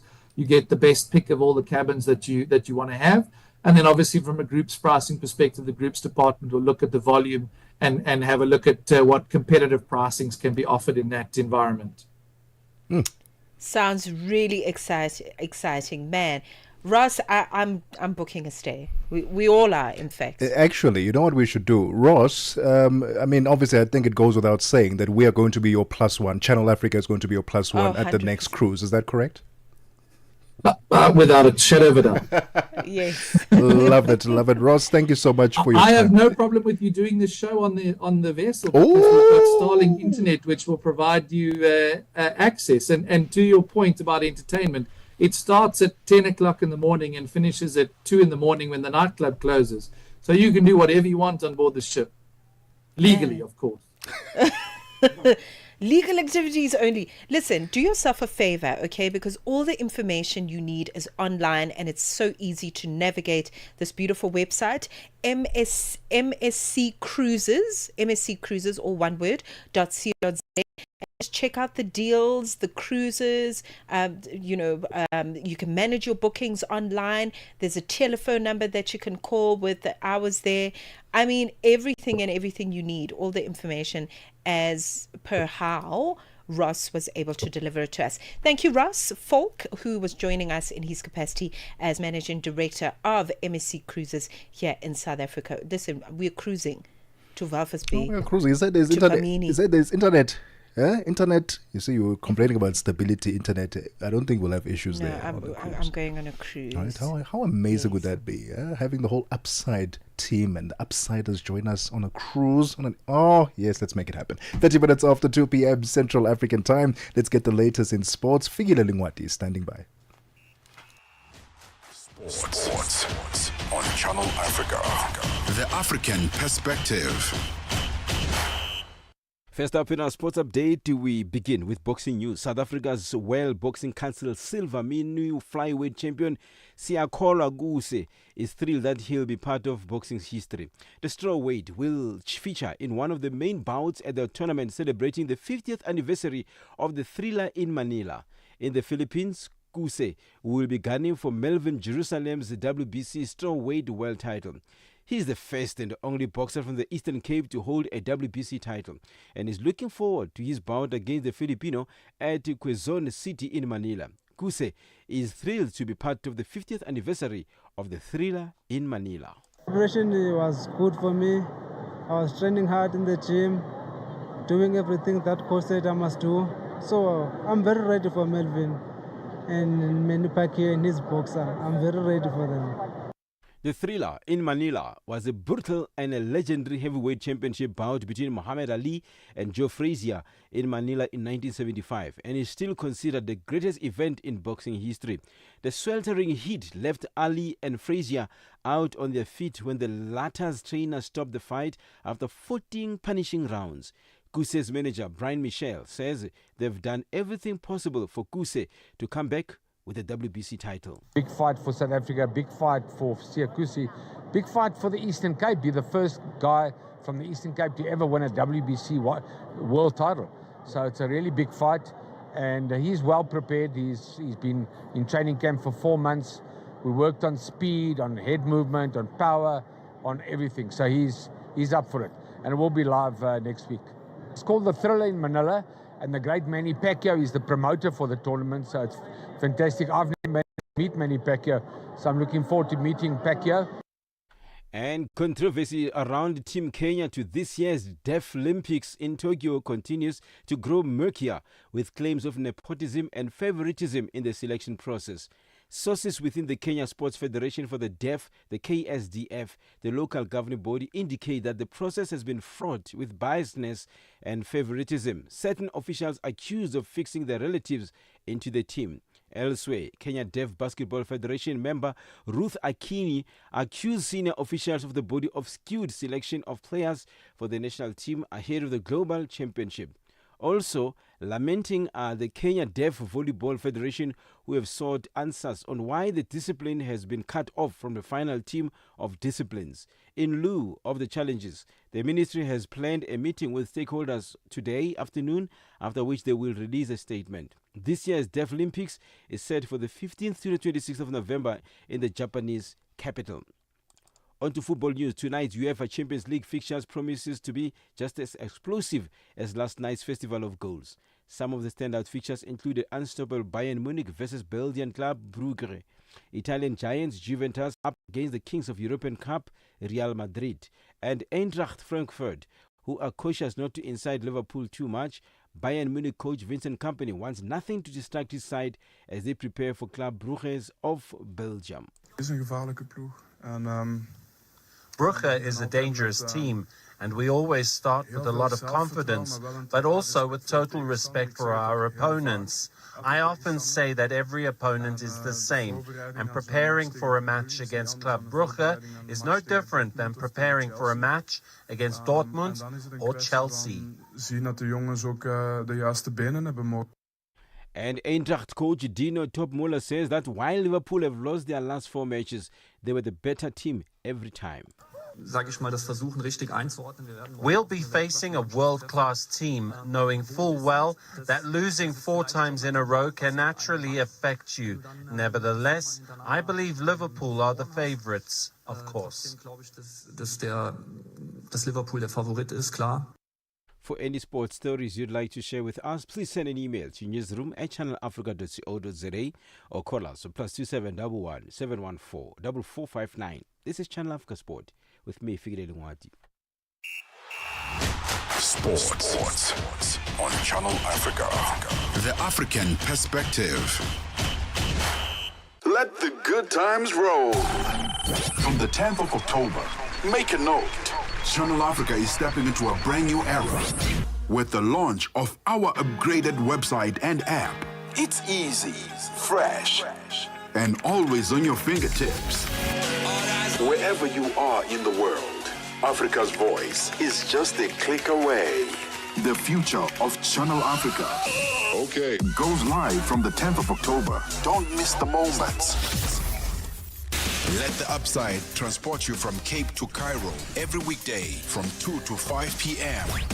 Central African Time. 36 minutes after 2 p.m. Central African Time. Let's get the latest in business news with Matapelo Mahape. Business news on Channel Africa. The African perspective. Thank you, Deborah, and good afternoon. Egypt's planning minister, Rania Al-Mashat, has announced at the Reuters Next Gulf Summit in Abu Dhabi that the country is formulating a new trade policy to prepare for upcoming regional agreements. The policy will also address the cost and pricing of imports from various regions. Egypt is one of the world's largest wheat importers. And BNP Paribas has sought to reassure investors that it faces limited exposure to a Sudan-related litigation, although analysts said there was a continued uncertainty and shares in the lender dropped again. This after a U.S. jury on Friday found that the French bank has helped Sudan's government commit genocide by providing banking services that violated American sanctions. The court ordered the Eurozone's biggest lender by assets to pay a combined $20.5 million to 3 Sudanese plaintiffs who testified about human rights abuses perpetrated under former President Omar al-Bashir's rule, raising concerns about potential further claims. BNP shares which tumbled sharply on Monday as investors assessed the implications, were down 1.6% yesterday. Onto this now, Morocco's annual inflation measured by the Consumer Price Index has rose to 0.4% in September from 0.3% a month earlier. Food prices, the main driver of inflation, rose 0.5% from a year earlier, while non-food inflation increased to 0.4%. Core inflation, which includes more volatile goods such as food, rose to 0.3% year on year and was stable month on month. Onto this now, the KwaZulu-Natal government in South Africa is aiming to secure over $5 billion in pledges from investors through its 2-day 2025 KZN Trade and Investment Conference. The conference held in Durban, which brings together leading domestic and international investors. The aim is to position the province not only as a gateway to Africa's economy, but also a dynamic competitive hub for global trading. The conference will also give project promoters an opportunity to present their plans to development and funding agencies. Well, I'm quite pleased that the more than 85 billion, which was realized as an investment in the previous investment conference last day in November, 82% of it is on construction, though 18% is still slow on a planning stage. And this year, our target is 90 billion investment. However, we will be happy if we exceed 100 billion. It means as a minimum we are targeting 90 billion and above, and we are hopeful that it will deliver also job opportunities for the people of the province.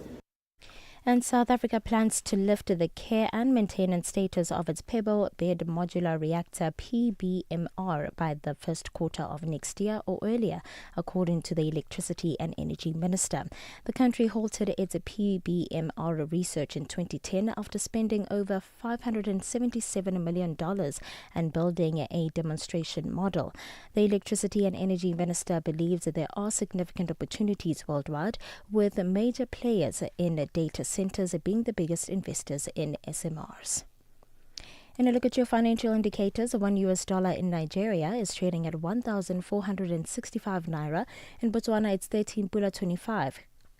In Kenya, the dollar is trading at 128 shilling 48, and in Zambia, it's 22 kwacha 60. The BRICS countries, $1 in Brazil is trading at 5 real 37. Russia, it's 81 rubles 12. India, it's 87 rupees 98. China, it's 7 yuan 12, and in South Africa, $1 is trading at 17 rands 32 cents. $1 is trading at 74 pence to the British pound and 86 to the euro. A look at your commodities. The gold is trading at $4,025 and platinum at $1,538 per ounce, while the price of Brent crude oil is at $62.52 a barrel. For any business stories you'd like to share with us, please send an email to newsroom@channelafrica.co.za or call us on +2711 714 4459. For Channel Africa Business News, I am Mmatsheko Mosito. Business News on Channel Africa. The African Perspective. Call us on +27 63 406 9126. I can see my whole world changing.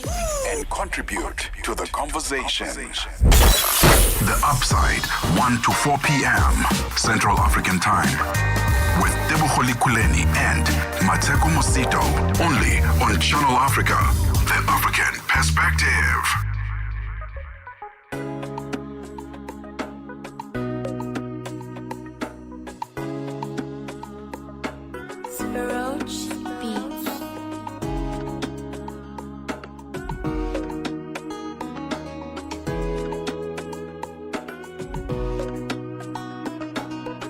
Early mama on your phone, I they call, baby. 247, maybe you, I they want, baby. While I know yawa for you, baby. Chai pack well and balance well for me. Yeah. Baby, baby, oh, baby. Baby, baby. Baby, baby, oh, baby. Baby, baby. Yeah, yeah, yeah. Oh, baby. Baby, baby, oh, baby. Chai back well and balance well for me.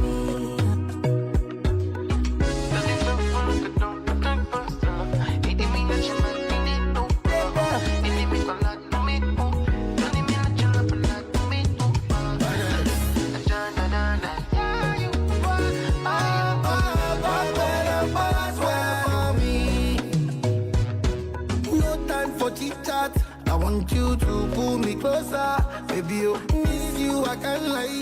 We don't build love where distance no fit corrupt. No yawa, oh, baby, tell me no yawa, oh. Back well and balance well for me. Yeah, I know say things no balance, but you don't try for me. Yeah, yeah, and I go give you joy, cause I know strong man go there for me. Yeah, good for you. No go give you story. Who wanna give you story now? So back well and balance well for me. Yeah, baby, baby, oh, baby. Yeah, yeah, yeah. Baby, baby. Yeah, yeah, yeah. Baby, baby, oh, baby. Baby, baby. Yeah, yeah, yeah. Oh, baby.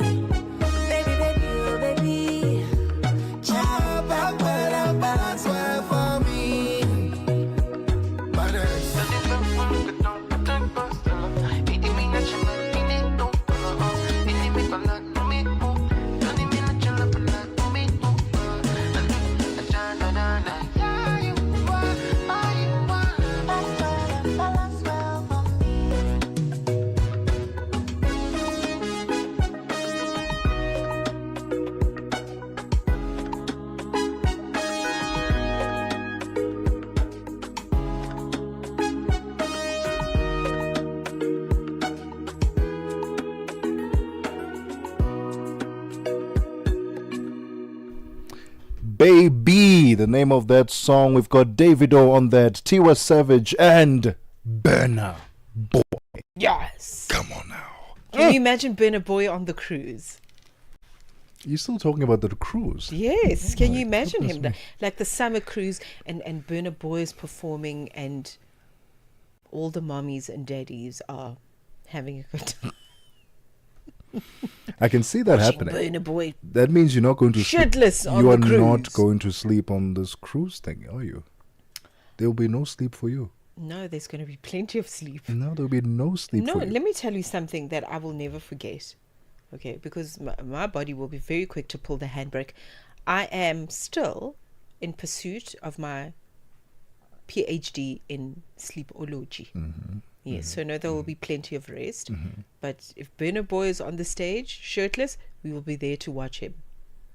You will be there. I will just be there on the side. Ah. It's now 46 minutes after 2 p.m. Central African time. This is The Upside on Channel Africa, The African Perspective with Tebogo Lekhuleni and Mmatsheko Mosito. We're getting ready now for What Caught Your Eye, where we share some of the stories and just unpack some of the stories we are seeing trending on social media, on various media outlets. And today is no different. One of the conversations that we'll be having, and one of the topics I'll be bringing up today, something that I can very much relate to, something that I've experienced personally, right? And I think very disturbing, though, as well, what we've seen online trending. And I'll share a bit more about that a bit later on What Caught Your Eye. And you, Mmatsheko Mosito, what can we look forward to with your What Caught Your Eye? Presidential speech. Presidential speech. Yes, but I mean, speech as in the metaphor of Okay. presidential speech. That's what we're going to talk about, yes? All right, What Caught Your Eye is coming up next. Don't go anywhere. It's 47 minutes after 2 p.m. Central African time. Ahoy, matey! Captain here to help, right, boys? Set sail with us on a digital voyage like no other. Channel Africa has a treasure trove of awesomeness. That is our website and social media pages. Tell me, why are you here? We want you to be part of our adventure. The winds are changing, Captain. And this time... Imagine a world where curiosity knows no bounds, where entertainment meets enlightenment, and where every click leads in perspective. Visit us on our website, www.channelafrica.co.za, or follow us on Instagram or on X at Channel Africa One. Go on, like us on Facebook at Channel Africa One. So, spread the word. Tell a friend that Channel Africa's online variety is what they need on the web. Channel Africa, the African perspective. The Upside, live and real. All right, 12 minutes before 3 p.m. Central African time. I see our Mr. Social Media, Mr. Hlope, is not here with our amazing microphones. Our gadgets. Our gadgets, because we need those amazing gadgets to tell the story of what caught your eye. So you can go through on our social media platforms where you can interact with us at Channel Africa One. On TikTok is where you will find what caught your eye. So while we get Mr. Hlope to pull through with our microphone and the special camera that he has.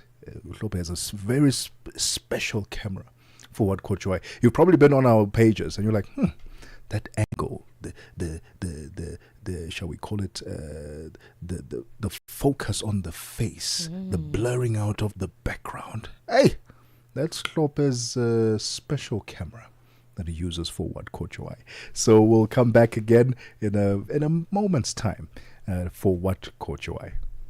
Let the good times roll. From the 10th of October, make a note. Channel Africa is stepping into a brand new era with the launch of our upgraded website and app. It's easy, fresh, and always on your fingertips. Wherever you are in the world, Africa's voice is just a click away. The future of Channel Africa. Okay. Goes live from the 10th of October. Don't miss the moments. Africa.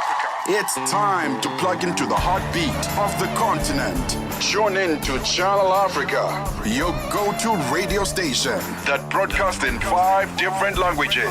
L'Afrique du Sud célèbre la journée nationale du Kabla hujaitwa kwa jina la Double K or more of our forests have been destroyed. Tamo Partido Africano da Independência da Guiné.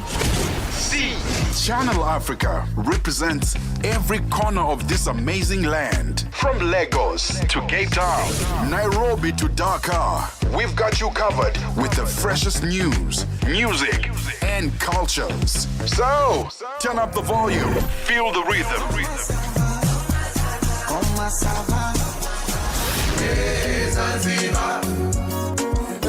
And join the conversation. Channel Africa, the African perspective. They talk about what Africans say about Africa. 10 minutes before 3 p.m. Central African time. As you can tell now, we've got our special cameras and our special microphones. It's time for What Caught Your Eye? Clearly something very big caught your eye. You can go first. Oh, you want me to go first? Yeah. Very disturbing. Very disturbing. There's a video on social media that's currently making its rounds. And the video is of a grade 10 learner in what appears to be a boys' locker room being, how can I put it delicately? No, it's not delicate. He was being assaulted by seniors of the rugby team that he is in. Now, you can see the video. It starts off with one of the seniors lifting up a massive wooden pole and raising it and hitting this boy's behind aggressively. Like, you could feel the pain just watching that video. Like, oh my goodness me. They did, like, that was so violent. Then the other boys, the other seniors of this team, start to grab whatever they have in their hands and start hitting this boy. Belts are being used. Hockey sticks are being used. This is a grade 10 learner. And so it turns out that it's part of the team's initiation tradition, the rugby team's initiation ritual. So I'm assuming he's part of the first team now of the school. This is, by the way, in Milnerton in Cape Town, South Africa. I'm guessing he's part of the first team of the rugby team, and because he's now joined the team, they said, okay, we've got a tradition, we've got an initiation tradition that we need to put you through so that you can be part of the team, and it involves us putting you through some humiliation rituals and whatever the conversation is. In this one, they're actually just physically assaulting the boy. The mother came out and said, listen, my child has been abused at the school. There are now investigations that are being conducted by the Department of Education there in the Western Cape. The school itself are conducting investigations, and we are yet to see what's going to happen to the seniors who were involved in this assault, is what it was. So here's the thing. This tradition is not new. It happens in schooling, in schools in South Africa. It happens in the sporting codes. It happens in the leadership codes as well. So if you're a prefect, for example, and you're an incoming prefect, you're most likely going to experience a initiation tradition to welcome you and say, hey, here, this is how we do it. You're now part of us. Welcome. Thank you very much. The same goes for grade 8. When you are grade 8, standard 6, and you're starting out in high school, the matrics will be your leaders, and they'll take you through these initiation rituals.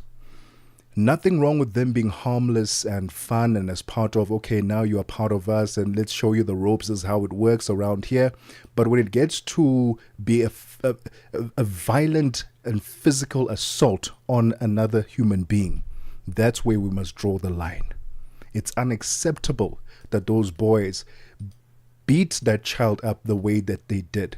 And they were recording themselves and they were laughing about it. The way they were so nonchalant about it, it's as if this happens as a normal thing. And I understand why it's a normal thing. because they will have gone through the same thing themselves in the previous year or two. And now they're passing on that baton to the next members, the incoming members, and they're putting them through their paces. But when you do it at that level, that is now assault, and you can actually go to jail for that. So we are waiting to see what the outcomes are of the investigations. And mind you, some of these players, some of these seniors who are involved, they are also involved in the Young Springbok, the national Young Springbok sides. They're getting ready to be selected, to be promoted, to go up that level of professional rugby. What will this then do to their careers? Perhaps they should be made an example of. Another problem that I have is that this is such a secretive thing. You are sort of sworn to, it's an unspoken thing, you are sworn to secrecy when you undergo these things. As a boy, as a leader in the schools, they told you, don't tell anyone about these things. This happens just between us, so that we can make you feel like you are part of us and we are part of you, and that's how we do it. But what they go through can be very traumatic. And when it goes to a level of violence, physical assault, and that kind of abuse, the school needs to put a stop to it. I have no doubt, and I dare maybe the coaching staff at this rugby school to say something about it. I have no doubt that they know exactly that these things are happening. There is no way that the rugby team, the captain, are not in engagement with the coach who say, okay, coach, we're about to initiate these guys, bring them into the team, and the coach will advise, blah, blah, blah. Maybe not advise or beat them up like that, whatever. But the fact that these things are happening and hush-hush terms about it through the school corridors, children are being abused and they're forced to be silent about it. Enough is enough. And the fact that this potentially is also happening at higher levels. If you think that this doesn't happen at the levels of professional rugby, you're wrong. It's just that it's very hush-hush. Some of these men can actually be abused physically, emotionally, but they're told to keep quiet about it because they're part of our secret group. What toxicity is that? We must put a stop to this. Yes, welcome people in, be nice about it, have fun with it. Yes, bring them into the brotherhood, into the team, but don't let it get to a physical assault. That's criminal, is what that is. So that's what caught my eye, very frustrating, and I hope that the young boy gets justice. And for those young kids who are also enduring this, and maybe we haven't seen your video because no one has captured it, and it's in hush-hush terms, please speak up. Go speak to your leaders, go speak to your principals, go speak to your teachers, tell your parents about it. It's unacceptable and it should not be tolerated in schools. That's what caught my eye. I have nothing to say after that. I think you've said quite a mouthful, and justice needs to be served. Okay, so at the 7th Social Justice Summit in Cape Town, something hilarious happened. Okay, so it happened on the 17th of October this year. A grade 7 student from Ikaya Primary School stole the spotlight with a heartwarming and humorous moment, as we've noted and seen if you've been on social media. So it was during the introduction of South Africa's first citizen, the President of South Africa, President Cyril Ramaphosa, and she stood up and excitedly greeting him, saying, "Hello, Cupcake." That's how she greeted the president. My first time seeing Cupcake. "Hello, Cupcake," and this was obviously very unexpected. So there were there was cheers in the audience and all of that, and an eruption of laughter, I would imagine, that happened, and then President Cyril Ramaphosa then responded. But he's a very casual person, especially in such moments, because he's kind of accepted Cupcake as his term of endearment, if you will. So he responded with a warm smile and a friendly embrace for the young girl. And but yeah, just to give you the story and the background around this moniker Cupcake and where it comes from. Where does Cupcake, why do South Africans call their president Cupcake? What is that about? Okay, let me give you a background story. Well, the nickname Cupcake was associated with the president since the year 2017. This following the leaking of very private messages during his campaign for presidency. And so those are the origins of this moniker Cupcake. And it has now become like a term of endearment. It's what people call him, whether people are meeting him in Parliament, whether people are meeting him in Ikaya, primary school, wherever they're meeting him. It's just a way for people to kind of get closer to him and connect with him on a more personal level. I will note that I heard that he had responded by saying, let them eat cake. And it looks like there is no public record or notable mention of President Cyril Ramaphosa responding with let them eat cake, because that would be very disturbing if that were the case. Think about it. Let them eat cake is a phrase historically symbolizing a disconnect between leaders and the struggles of ordinary people. So it would be very unfortunate if that were the case. If he had responded with let them eat cake, whether it would have been a joke or not, that would be very unfortunate. But I thought that was quite a cute moment. Hello, Cupcake. Imagine saying that to, I don't know, President Emmanuel Macron. Actually, hello, Cupcake. Let's confirm this. Let's get the latest news with Joanne Tulongwepe, then we come back to this. SABC News. The African Perspective. Thank you, Tebogo. Top stories is Sawa. A Cuban man goes on a hunger strike in Eswatini and a call for a ban on developing super intelligent AI. Good afternoon. A Cuban man deported by the Trump administration to Eswatini has started a hunger strike against his detention there. Roberto Mosquera del Perel was among 5 third country nationals deported from the U.S. to Eswatini in July. They have since been held in a maximum security prison, along with 10 others deported in October. De Perel has since the 15th of October been on a hunger strike. According to their lawyers, all of them had served their sentences in the U.S. and there was no legal basis to imprison them again. A local attorney acting on behalf of the deportees says the Eswatini government has so far refused them access to the deportees. A planned reopening of Sudan's main airport in Khartoum after a two and a half year shutdown has been delayed after drone attacks this morning and yesterday.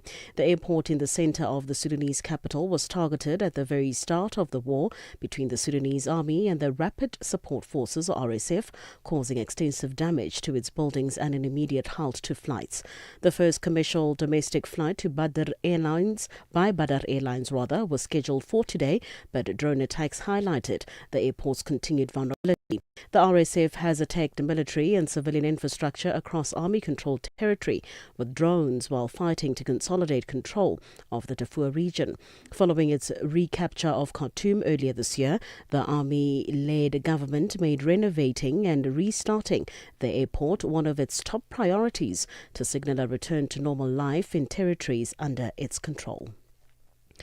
Ugandan police have revised down the death toll of a major bus crash on one of the country's busiest highways from 63 to 46 fatalities. The crash happened just after midnight on the highway between the capital Kampala and the northern city of Gulu. Initial investigations suggest it was caused by 2 buses coming from opposite directions trying to overtake other vehicles, a lorry and a sport utility vehicle. The 2 buses collided head-on. In a statement, the Uganda police force said that they had mistakenly given a higher death toll earlier in the day because some victims had been found unconscious at the scene. South Africa's Minister of Science, Technology and Innovation, Dr. Bladen Nzimande, has sounded the alarm over the growing levels of gambling practices in the country.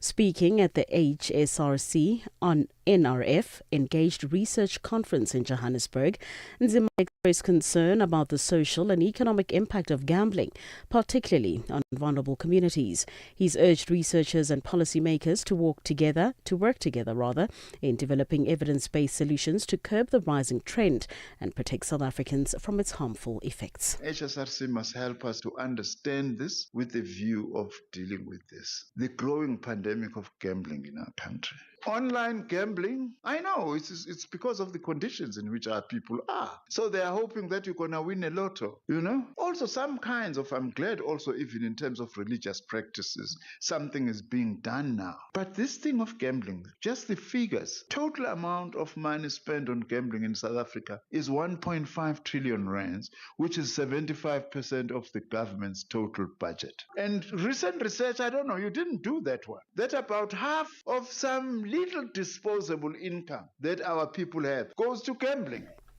And finally, a group of prominent figures have called for a ban on developing superintelligent AI. They are warning that it could lead to human extinction.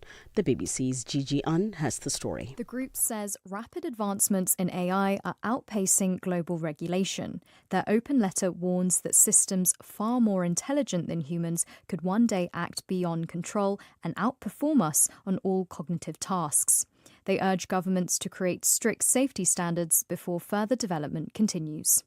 This follows increasing divides between those who view the development of AI as a force for good with huge potential and those who see it as a threat to humanity. OpenAI, Google and Meta are a few of the tech giants in a race to develop the world's first superintelligence model. Recapping the top story this hour, a Cuban man deported by the Trump administration to Eswatini has started a hunger strike against his detention there. For any news stories you would like to share with us, please do send an email to newsroom@channelafrica.co.za or call us on +27 11 714 4459. For Channel Africa News, I'm Jolani Tulo Wepe. SABC News. The African Perspective.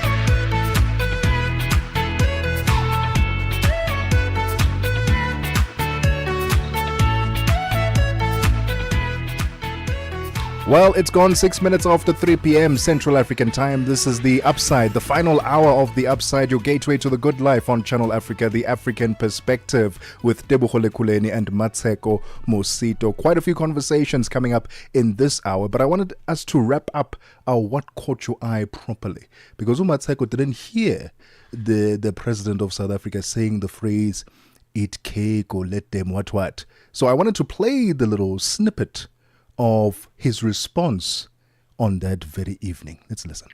The young people who stood up here, and one of them said something that I'm often called, which I never respond to because I don't know what it means. But I now have a response to them. When they say that, I say to them, eat cake. Is that the same as let them eat cake? Is that the same as let them eat cake? It still sounds very Marie Antoinette to me. So yes, it sounds like he just omitted one word, but the meaning is the same. A complete disconnect between leadership and the people. And I'm sure many people can come up with files and records that there's a disconnect. I remember him being served when at the height of femicide reports in this country, and young women had given him, a memorandum of sorts that they wanted him to sign certain things into law to curb femicide in the country, and he just stood there with a big smile. So that's just one example, but I think it's just unfortunate that he used those words. I was actually hoping that he didn't, or even twisting them. Yeah. I mean, he didn't say let them eat cake. He just said what? Eat cake. Yeah. I'll just say eat cake. To them I respond and I say eat cake. Yeah, I mean that's basically saying I'm gonna use a certain finger, and throw it right back at you. There are three meanings to this, potential meanings for eat cake phrase, right? The first one, literally, means simply to enjoy or indulge in eating a cake, right? That's the Highly first. unlikely, That's but literal. okay. That's the literal meaning. The figurative meaning, often associated with indulgence, luxury, or carefree enjoyment, as in treat yourself or enjoy life. Okay. Then the third one is the one that you touched on, the historical meaning of let them eat cake, often attributed to Marie Antoinette. In the context, it symbolizes ignorance or indifference to people's struggles, as in being out of touch with reality or privilege. And the phrase goes, if the poor have no bread, let them eat cake. So you can draw your own conclusions as to which one he was referring to in that speech. It's now 10 minutes after 3 p.m. Central African time. Don't go anywhere, because in this hour we get into conversation with the KwaZulu-Natal CEO of Trade and Investment KwaZulu-Natal to give us a glimpse of how bold vision, public-private collaboration and focused implementation are unlocking KwaZulu-Natal's full economic potential. And then later on, we are joined by comedian Stuart Taylor to tell us about his one-man show in Cape Town. Don't go anywhere. The Upside, live and real. Je, una jambo lolote akilini mwako? Je, una shauku kuhusu maswala muhimu? Na je, una maoni ambayo unataka yasikike? Kweli, hili jukwaa ni la kwako. Piga simu au tuandikie kwenda WhatsApp namba alama ya kujumulisha 2760552594 na tutakupigia simu. Mtangazaji wa habari zetu za Afrika Kusini mjini Johannesburg. Hivyo unaweza kuwa mshirika kwenye matangazo yetu. Sio mazungumzo tu, ni fursa yako ya kuchangia maoni yako na kushirikiana na jumuiya ya wasikilizaji wanaotamani mtazamo wako. Tufuate kwenye mitandao ya kijamii. Tembelea tovuti yetu www.channelafrica.co.za na uwe tayari kushiriki na kuchangia maoni yako kwenye Channel Africa. Channel Africa, mtazamo wa Kiafrika. Channel Africa, your voice, your sound, and your home. Stay logged right here.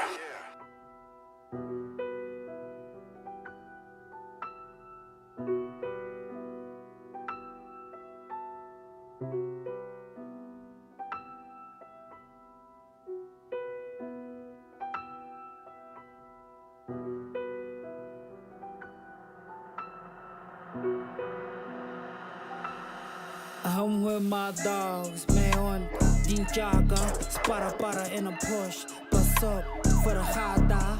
You don't wanna go to court for a cop or a daga. They shot the homie in a cup, need a mop for his mata. With my dogs, man, din jaga, para in a Porsche, bus up for the hadas. You don't wanna go to court for a cop or a daga. They shot the homie in a cup, need a mop for his mother. You should see the odd drop, see how top of them paslas. Need a drop top slata, plain hopscotch in a strata. House shot like out lata, what you want, don't know what you brata. Sauta like the Gaza, my brat, don't know you can sata. My grandmama in Luanda, send me Gaza to a Gaza. Find nothing for my holla, turn the randa into Kwanzaa. People die for the walla, brothers make you sing like a bala. Utlohola palafala, bafana baba nazaka. See my young, get the code and lick. Bandit the full brick. Mama see the boy some tits. And she don't gonna pull the mother thought it was a pitch.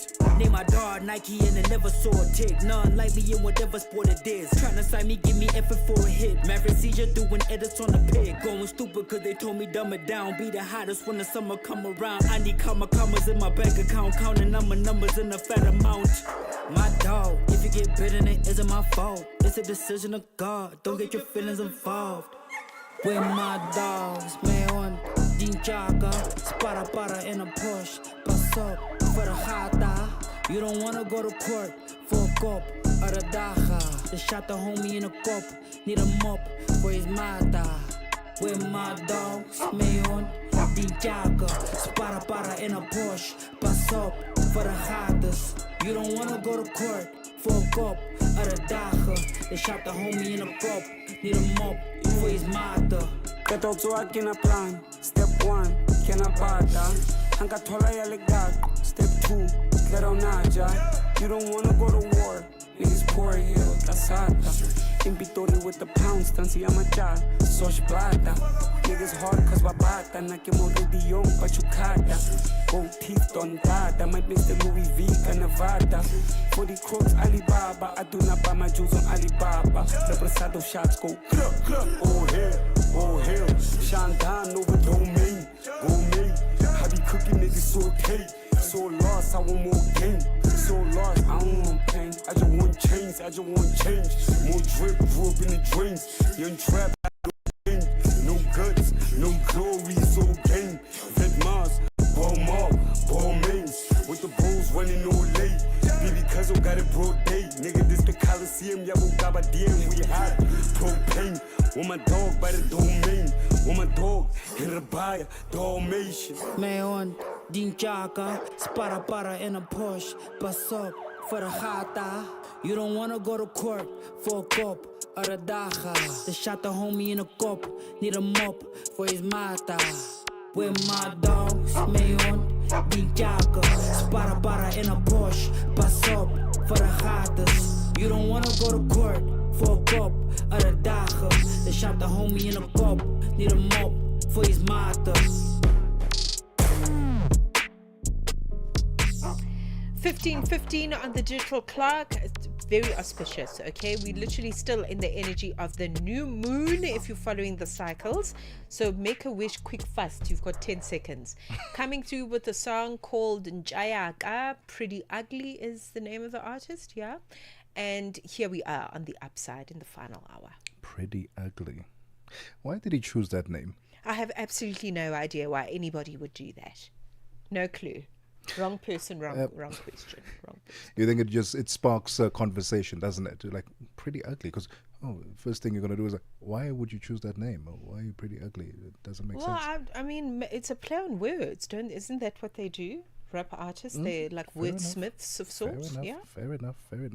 Listen, we're about to get into a conversation about the 2025 KZN Investment Conference as it returns with bold targets and a renewed focus on resilience, inclusion, and global competitiveness. Last year's conference unlocked Mmatsheko Mosito 85.2 billion rand in pledges, with over 80% of those projects already under construction, proving that it was more than just talk.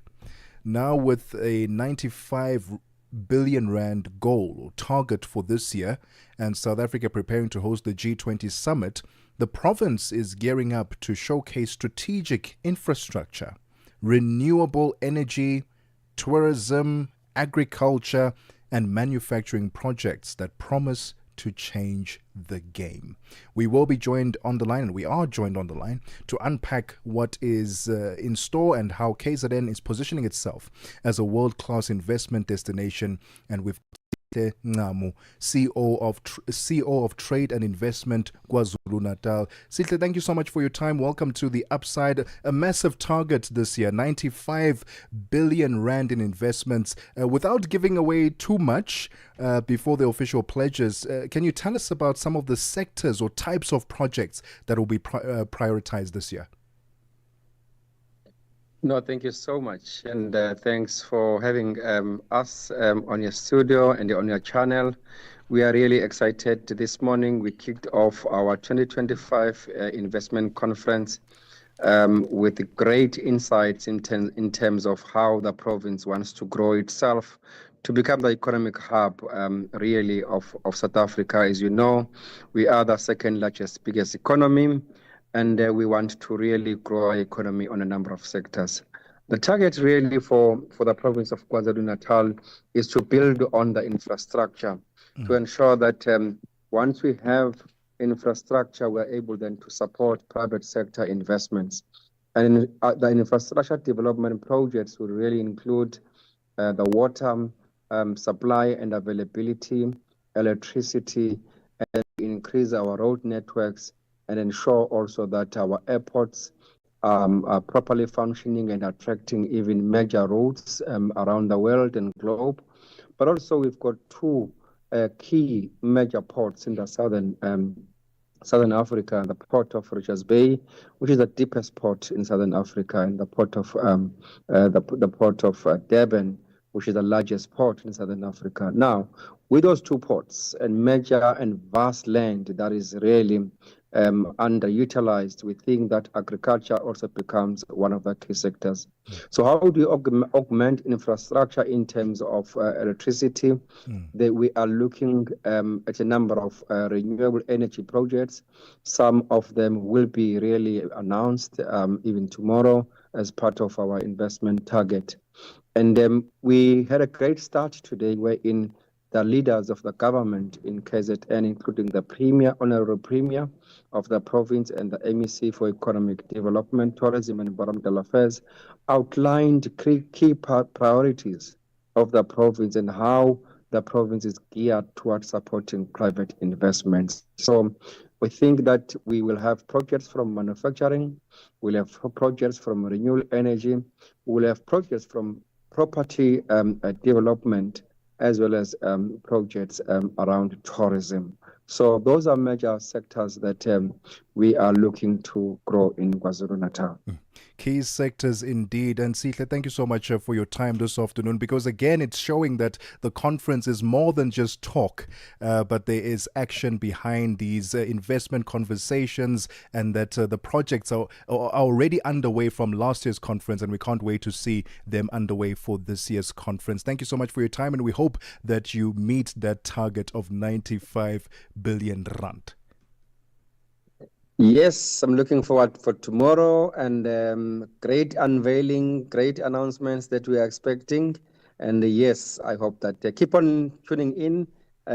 All the audience and everyone else, keep on waiting for tomorrow for the announcement of whether we achieved the target or not.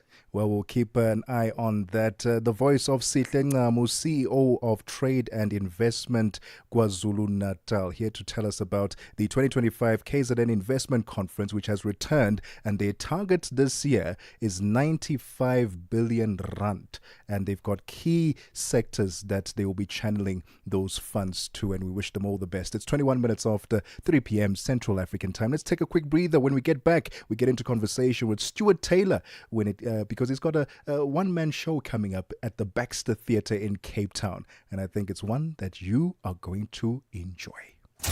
Call us on +27 63 406 9126. I can see my whole world changing. And contribute to the conversation. Gender-based violence is destroying lives and tearing communities apart. It happens in homes, in schools, at workplaces, and too often in silence. But it doesn't have to continue. If you see it, speak out. If you are hurting, reach out. Because doing nothing is not an option. Listen to all 19 SABC radio stations from Wednesday, 23rd of July for Hard Talk, discussions, advice, dramas, educational shows, and interviews around GBV with experts, survivors, lawmakers, and the whole country affected by gender-based violence. For all your favorite SABC radio stations, call 0800 428 428 to report abuse or get help. GBV, it ends with you. This message is brought to you by the SABC. The Upside with Tebogo Lekhuleni and Mmatsheko Mosito, bringing Africa's voices to the world. On Channel Africa, the African perspective. 23 minutes after 3 p.m. Central African time. Very excited now to have a conversation with South African stand-up comedian Stuart Taylor, because he's got an upcoming show at the Baxter Theatre in Cape Town from the 13th to the 15th of November at the Baxter, and then from the 17th to the 23rd of November at the Theatre on the Square in Sandton. And I'm looking forward to those performances. But let's find out from the man himself what they are all about. Mmatsheko Mosito. Yes, Stuart Taylor is back, man. It's going to be amazing. And speaking of him, he joins us on the line so that we can talk about these upcoming shows. Stuart, welcome to the show. Thank you for joining us. Thank you very much for having me. You are most welcome. What inspired the concept behind Odd Man Out, and how does that reflect where you are in life right now? I think it's been my entire life. I've felt like the odd man out. When I was writing this, I was joking that I could easily call it imposter syndrome because often, you walk around in the world, you go, do I really fit in over here? And when you start talking to people, you realize that everyone kind of feels that way. So I've just always written material about, I'm a husband, but I don't really know what I'm doing over here, or I'm a dad, and I'm just hoping to not mess up these boys. So you feel a bit like the odd man out. And also because now my kids find themselves in spaces that I didn't know when I was growing up, and now I've got to try and pretend like I know what I'm doing. So that allows for lots of comedy fodder. Stuart, do you have to now change the way that you write your material? Because we live in a world where it feels like everyone is so sensitive to whatever you're talking about, and whatever content you do speak about lives on the internet forever. Does this now make you cage in a bit and say, I'm not going to say that because I know the backlash? Is your writing process, has it changed now because of the world that we find ourselves in as a stand-up comedian? Something did change for me, and it was a post-COVID change. Once I started putting material online, I realized it's a lot more digestible if you don't swear. Right? So with that in mind, I went, well, okay, cool, not swearing. I can do that if I'm on stage, but what are the other things that give me the broadest possible appeal?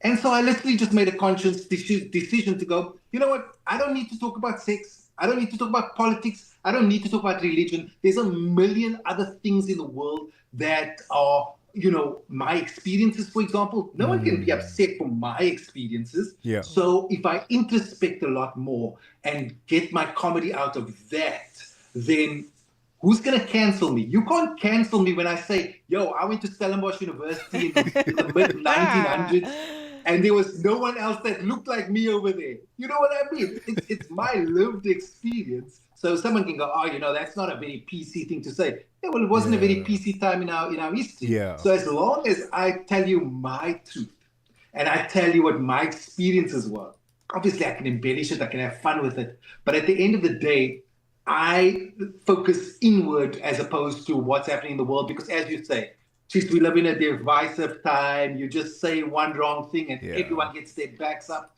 And when you come into my show, if you come into a comedy show, the idea is we're there for an hour and a half.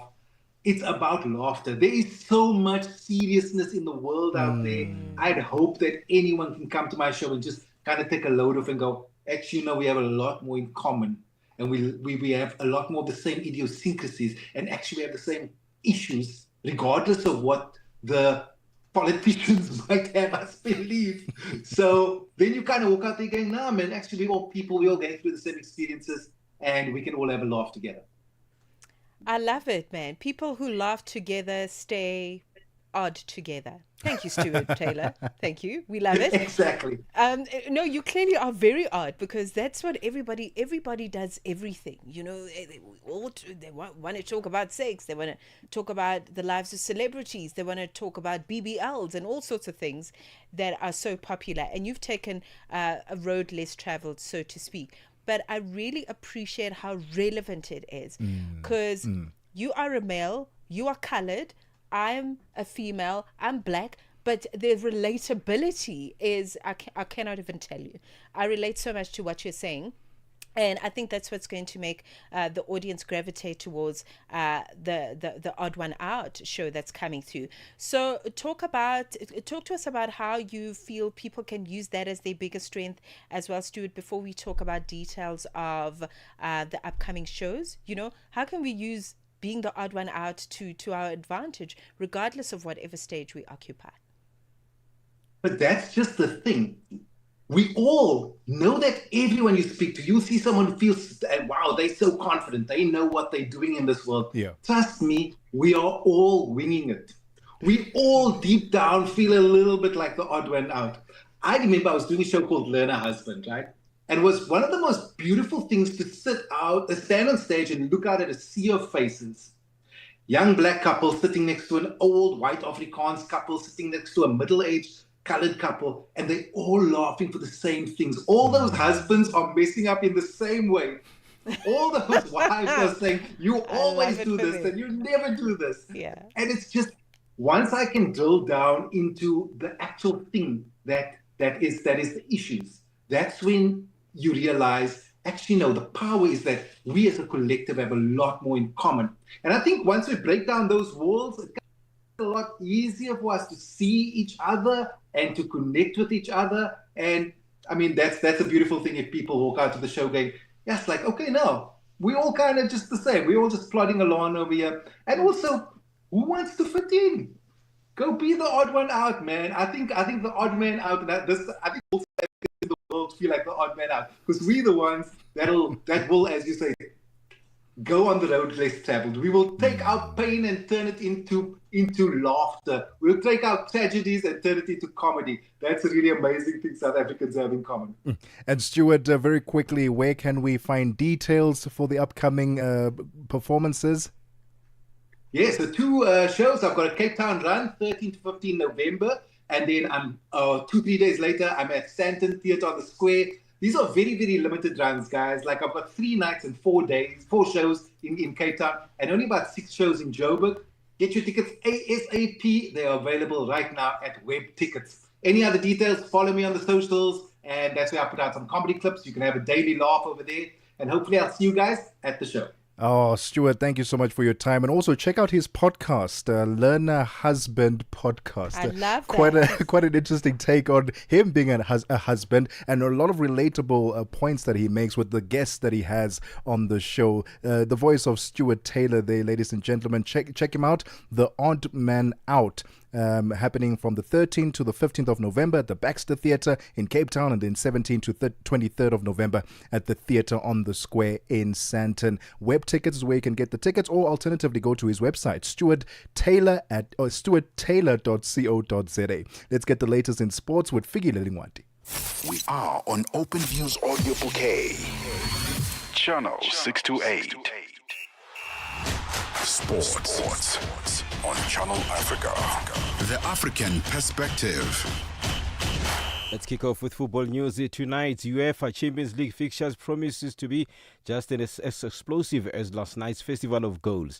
Some of the standout fixtures include the unstoppable Bayern Munich versus Belgian club Brugge, Italian giants Juventus up against the kings of the European club CAB, Real Madrid and Eintracht Frankfurt, who are cautious not to incite Liverpool too much. Bayern Munich coach Vincent Kompany wants nothing to distract his side as they prepare for Club Brugge of Belgium. Is een gevaarlijke ploeg. Brugge is a dangerous team, and we always start with a lot of confidence, but also with total respect for our opponents. I often say that every opponent is the same, and preparing for a match against Club Brugge is no different than preparing for a match against Dortmund or Chelsea. Zien dat de jongens ook de juiste benen hebben. Onto rugby news, England hooker Luke Cowan-Dickie has been cleared to play in the November test against Australia after the red card he received for a dangerous tackle playing for his club, Sale Sharks, overturned. An independent panel reviewed video footage of the incident involving head contact and decided the 32-year-old Cowan-Dickie's sending off should be rescinded. England hosts Australia at Twickenham on the 1st of November in Autumn Nations Series before taking on Fiji, New Zealand and Argentina. On to boxing news. South Africa's World Boxing Council silver mini flyweight champion Siyakolwa Kuse is thrilled that he'll be part of boxing history. The strawweight will feature in one of the main bouts at the tournament celebrating the 50th anniversary of the Thriller in Manila. In the Philippines, Kuse will be gunning for Melvin Jerusalem's WBC strawweight world title. He is the first and only boxer from the Eastern Cape to hold a WBC title, and he's looking forward to his bout against the Filipino at Quezon City in Manila. Kuse is thrilled to be part of the 50th anniversary of the Thriller in Manila. Preparation was good for me. I was training hard in the gym, doing everything that coach said I must do. So I'm very ready for Melvin and Manny Pacquiao and his boxer. I'm very ready for them. And the Thriller in Manila was a brutal and legendary heavyweight championship bout between Muhammad Ali and Joe Frazier in Manila in 1975, and is still considered the greatest event in boxing history. The sweltering heat left Ali and Frazier out on their feet when the latter's trainer stopped the fight after 14 punishing rounds. Kuse's manager, Brian Michel, says they've done everything possible for Kuse to come back with the WBC title. Big fight for South Africa, big fight for Siya Kusi, big fight for the Eastern Cape. Be the first guy from the Eastern Cape to ever win a WBC world title. So it's a really big fight, and he's well prepared. He's been in training camp for 4 months. We worked on speed, on head movement, on power, on everything. So he's up for it, and it will be live next week. It's called the Thriller in Manila, and the great Manny Pacquiao is the promoter for the tournament, so it's fantastic. I've never managed to meet Manny Pacquiao, so I'm looking forward to meeting Pacquiao. For any sports stories you'd like to share with us, please send an email to newsroom@channelafrica.co.za or call us on +2711 714 4459. This is Channel Africa Sport with me, Fidel Ngwati. Sports on Channel Africa. The African Perspective. In this episode of Channel Africa Conversations, Peter talks to Dr. Thulisile Buddha, an academic, author, and an expert in indigenous knowledge systems. Join us for a compelling discussion on preserving African languages and traditions in the digital era. Dr. Thulisile unpacks the role of educators, explorers, and how technologies like AI can support cultural preservation, and challenges us to rethink how we honor African heritage. You can find the episode on YouTube, SABC Plus, and on our website, channelafrica.co.za. This episode is a must-listen for educators, creators, and change makers across the continent. Channel Africa, the African Perspective. 36 minutes after 3 p.m. Central African Time. Let's get the final business news this afternoon. Matapelo Mahape standing by. Business news on Channel Africa. The African Perspective. Thank you, Tebogo, and good afternoon. Liberia is set to build a stronger partnership, smarter financing models and evidence-based reforms are focusing on improving its public health agenda and preparedness for health emergencies through a conference on public health in Africa, the CPHIA 2025-2026. The 3-day gathering will highlight Liberia's efforts to transform women, children and adolescents' health despite global funding challenges. Medical officer at Liberia's Ministry of Health, Dr. Catherine Cooper. We have tried to decentralize service delivery, especially at county and district level. We have tried to improve our community approach when it comes to us improving our maternal and newborn services on sexual reproductive health across the country. So we still have few steps or few progress to be made, but Liberia over the past few years have made significant progress. And we hope to do more as a country with partners in the global leadership network support. And Egypt's planning minister, Rania Al-Mashat, has announced at the Reuters Next Gulf Summit in Abu Dhabi that the country is formulating a new trade policy to prepare for upcoming regional agreements. The policy will also address the cost and pricing of imports from various regions. Egypt is one of the world's largest wheat importers. And the KwaZulu-Natal government in South Africa is aiming to secure over $5 billion in pledges from investors through its 2-day 2025 KZN Trade and Investment Conference. The conference, held in Durban, brings together leading domestic and international investors. The aim is to position the province not only as a gateway to Africa's economy, but also as a dynamic, competitive hub for global trading.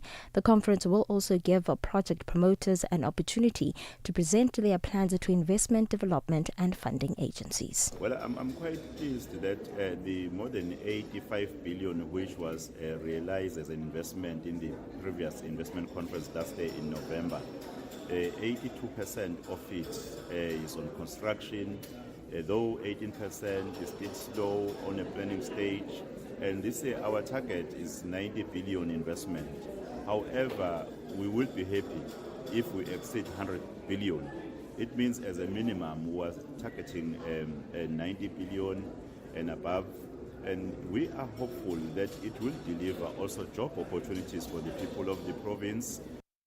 And South Africa plans to lift the care and maintenance status of its pebble bed modular reactor PBMR by the first quarter of next year or earlier, according to the Electricity and Energy Minister. The country halted its PBMR research in 2010 after spending over $577 million and building a demonstration model. The Electricity and Energy Minister believes that there are significant opportunities worldwide, with the major players in data centers being biggest investors in SMRs. Onto this now. American multinational technology company Meta is cutting roughly 600 positions out of the several thousands of roles within its Super Intelligence Labs artificial intelligence unit. And a look at your financial indicators. $1 in Nigeria is trading at 1,465 naira. In Botswana, it's 13 pula 25. In Kenya, the dollar is trading at 128 shilling 48. And in Zambia, it's 22 kwacha 60. The BRICS countries, $1 in Brazil is trading at 5 real 37. Russia, it's 81 rubles 12. India, it's 87 rupees 98. In China, it's 7 yuan 12. And in South Africa, $1 is trading at 17 rands 32 cents. $1 is trading at 74 pence to the British pound and 86 to the euro. A look at your commodities. Gold is trading at $4,031 and platinum at $1,539 per ounce, while the price of Brent crude oil is at $62.53 a barrel. For any business stories you'd like to share with us, please send an email to newsroom@channelafrica.co.za or call us on +2 711 714 4459. For Channel Africa Business News, I am Matabala Mahape. Business news on Channel Africa. The African perspective. Midday vibes, great programming, and good company. This is Channel Africa. Let the good times roll. From the 10th of October, make a note. Channel Africa is stepping into a brand new era with the launch of our upgraded website and app. It's easy, fresh, and always on your fingertips. Wherever you are in the world, Africa's voice is just a click away.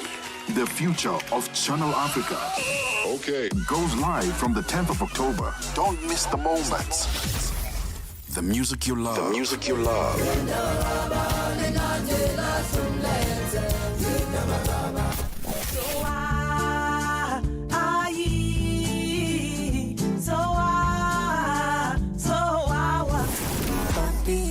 You're in my head, still can't explain. On Channel Africa, the African perspective. The upside, live and real.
Your Soweto, Namafarisa. Tell your back, keep it connected. Follow your Cresco. Tell me where you there. Oh, more day. Salute. Oh, and a kilometer for your ways. Oh, God. Get to shake a same music. What is the use of my money? I'm smoking, not I gonna need it. She want you for more, God, I am. You know me, I be with you. She say, baby, I got me, oh. Your thing, they touching my belly, oh. Yeah, j'aime l'amour fast vie. Oh, baby, come as I live for me. Hallelujah, hallelujah. As I see, hallelujah. Tell if you balance.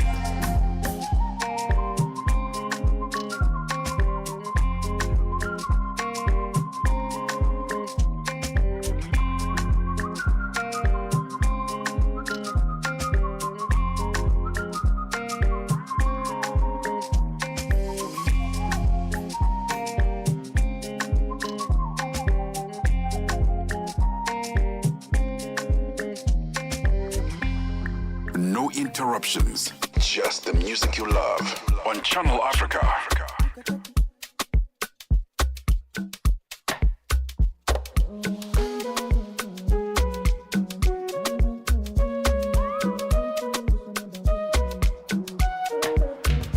I don't wanna cheat on you.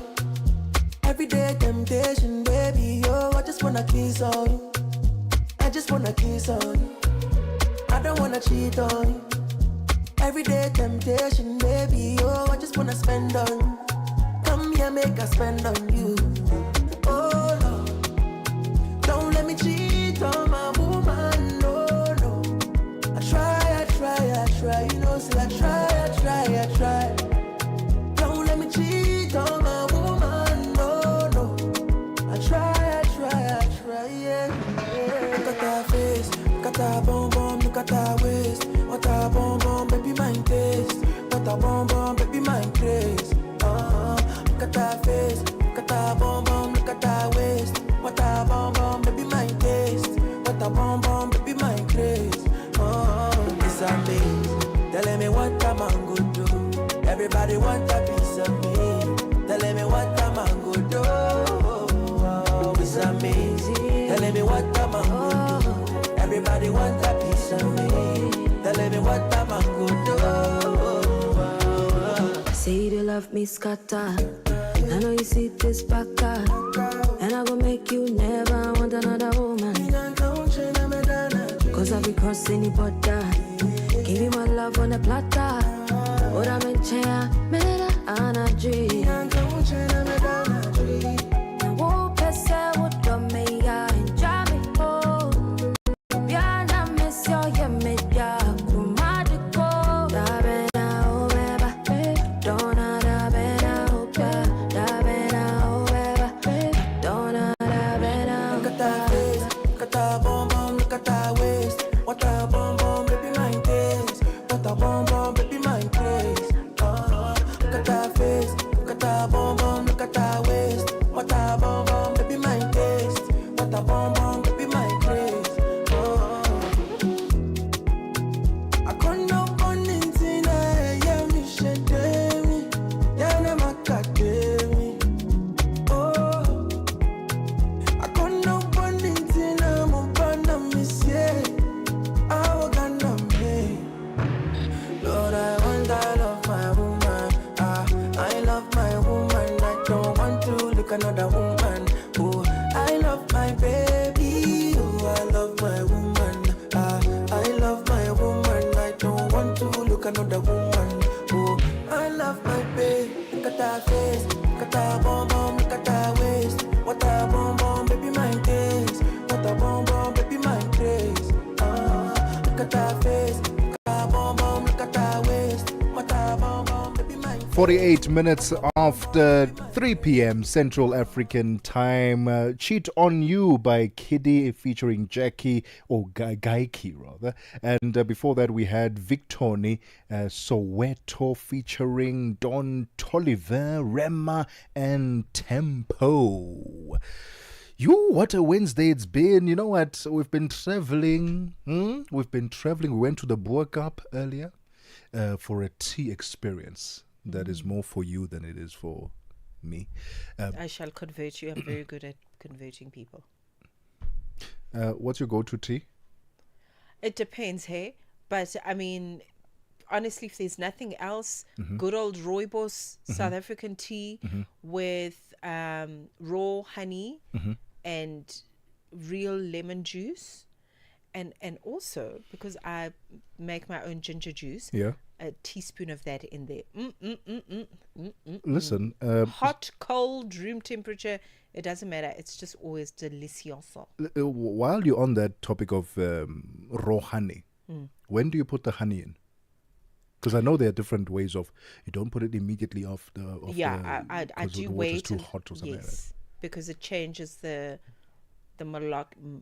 molecular what? Yes, molecule, and then it becomes toxic. So I do toxic. Wait. Yes, it makes the heat makes honey toxic. Toxic. So if you the same way you're not supposed to be frying anything in olive oil. Okay, it doesn't matter whether you're Italian or African. You shouldn't be putting any heat to honey. That's very interesting. All right, so we went to the Boer Cup in KwaZulu-Natal. Not KwaZulu-Natal. In Cape Town. Yes. The Boer Cup is Western Cape. in Western Cape.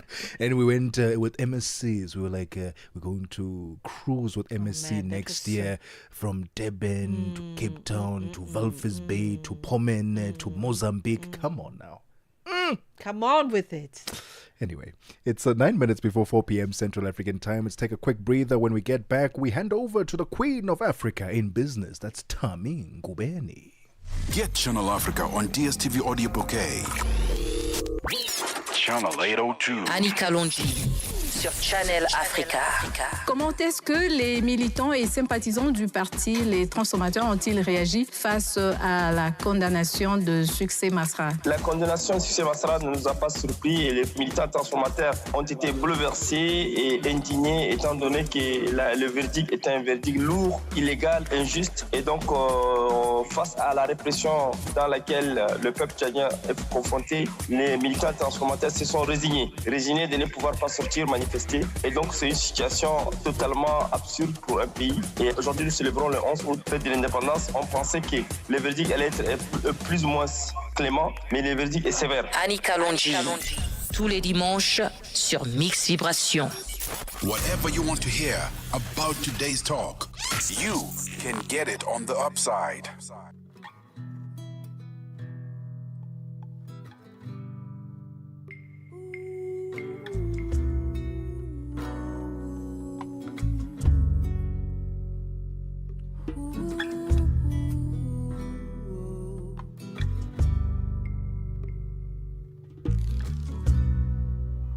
Beautiful is your name.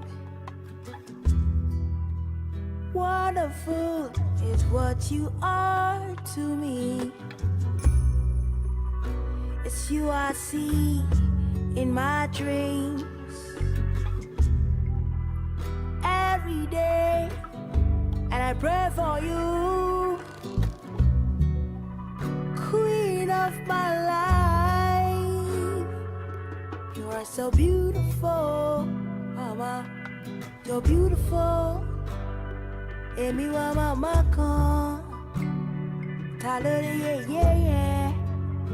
Mama mi o roju ri. That is why I'm loving you. Nítorí ọmọ ó jìyà nílé ọkọ. Mama mi ò rojú rí. That is why I'm loving you. La la la la la. Oh, you're beautiful. Oh, you're beautiful. Oh yeah, la la.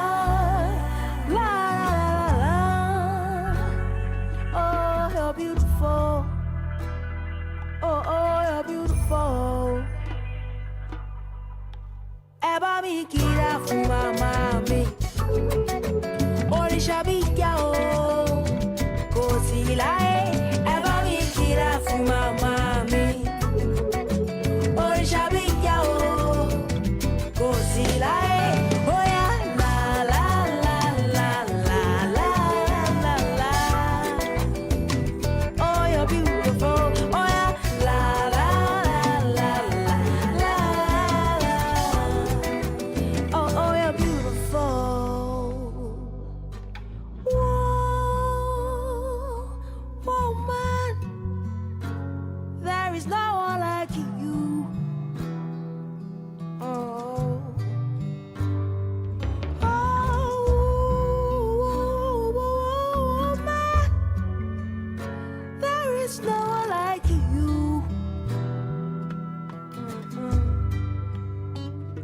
nítorí ọmọ ó jìyà nílé ọkọ.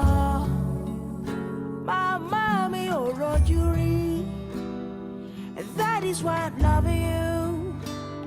Nítorí ọmọ ó jìyà nílé ọkọ. Màmá mi ò rojú rí, and that is why I'm loving you. La la la la la la la la la la. Oh, you're beautiful. Oh, you're beautiful. Oh yeah, la la la la la la. Oh, you're beautiful. Oh, you're beautiful. Eba mi kira fún màmá mi. Oríṣà bí yá o, kò sí láyé. Eba mi kira fún màmá mi. Oríṣà bí yá o, kò sí láyé. Oh yeah, la la la la la la la. That's why you're beautiful. Oh yeah, la la la la la la la la. You're onto me, and that's why I'm loving you. Yeah, you're onto me, and that's why I'm loving you. Yeah, the water, hey, the water.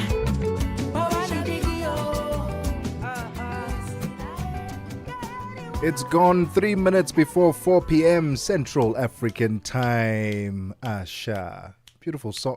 Actually, not just beautiful song. The song is called So Beautiful. You know what I heard with those guitar chords? What did you hear? I heard Miriam Makeba's. That's what I heard. Powerful stuff. This is the language of the people. This level of the standard of music. So beautiful. That. Oh, listen, what a fun day we've had on the Upside this afternoon. Like I said, we were traveling this afternoon. We went to the Boer Cup in Western Cape to talk about a tea experience there, a tea pairing experience. I didn't realize that there were two different types of cook sisters. You get the sweet one. I'm still... I need to taste the savory one. And then the savory, spicy one. I want to try that because the chef said that it's not as sweet. Because my biggest problem was that the sweet cook sisters are really sweet. Like they're drenched in sweetness. In syrup. Sweet syrup. We like the sweet life, but if it's too sweet, too sweet. And also I heard Nutella and all sorts of things that I don't eat. But the savory... the savory one sounds like I could taste. It's just a small piece of that. And then, because can you imagine the Cape Malay spices in there? Yes. Have you tried the curries? I know some companies try to replicate Cape Malay spices. And I know it's not authentic, it's not the real one, the ones that I buy. But my goodness me, the flavor bomb in that dish of yours makes you want to go down there to the Cape and experience an authentic Cape Malay meal, the spices, the aromatics. All right, and then we went on a cruise with MSC. We went to because they've got a new, or not a new, but they've opened up bookings for the 2026-2027 season, and we're very excited about that because we'll be cruising with MSC South Africa next year. And then we went to KZN as they are bidding to get some funding for some of the infrastructure development and boosting tourism, and we're very excited about that. Their target this year was a whopping 95 billion rand. Last year they got 85.2 billion rand, and from the pledges of the KZN Investment Conference, and about 80% of those projects have already been under construction. This year, today was day 1, tomorrow's day 2. They are going for 95 billion rand, and they've got quite a few projects lined up for that. What's coming up on African Business? Tami Ngubeni, welcome to the show. Welcome. Good to be here once again. Looking forward to it. Do you play the lotto? No. You Ooh, don't play the lotto? Not me. I used to back in the days. Do you play the lotto? Come Back in the days, yeah, she's being honest, that one. I played the lotto just the other day for, I think the Really? jackpot was like 70 million or something. Well, and I bought a ticket on NetBank. Have you checked your ticket? The quick pick. Have you checked your ticket? No. Wait, Please. Did someone win? Somebody's won, and Ituba, which is the managing body for the lotto, is searching for this person who has won $6.7 million. That could be me. Dollars? That's 124 million rand. So we're going to be talking about that. And they say, look, we're ready. Where are you? Please check your numbers. You might just be the winner. Look, Queen, remember your queen. Let the queens remember each other if you are the one. Please do. How do you not know if you've won? Does like your app give you notification? Oh, but if you bought it at a store, then you wouldn't. Probably it's one person in a mining town somewhere who had their last 5 rand or however much it costs, and they probably bought just one set of numbers and they've won $6.7 million. So we're going to be looking into that, as well as delving deeper into the integrated resource plan for South Africa. Just part of what we've got in store for you today on African Business. African Business coming up next with Tamin Gubeni from Us The Upsiders. Let's do this again tomorrow, same time, same place. Goodbye, Africa. Get Channel Africa on DSTV Audio Bouquet. Channel 806.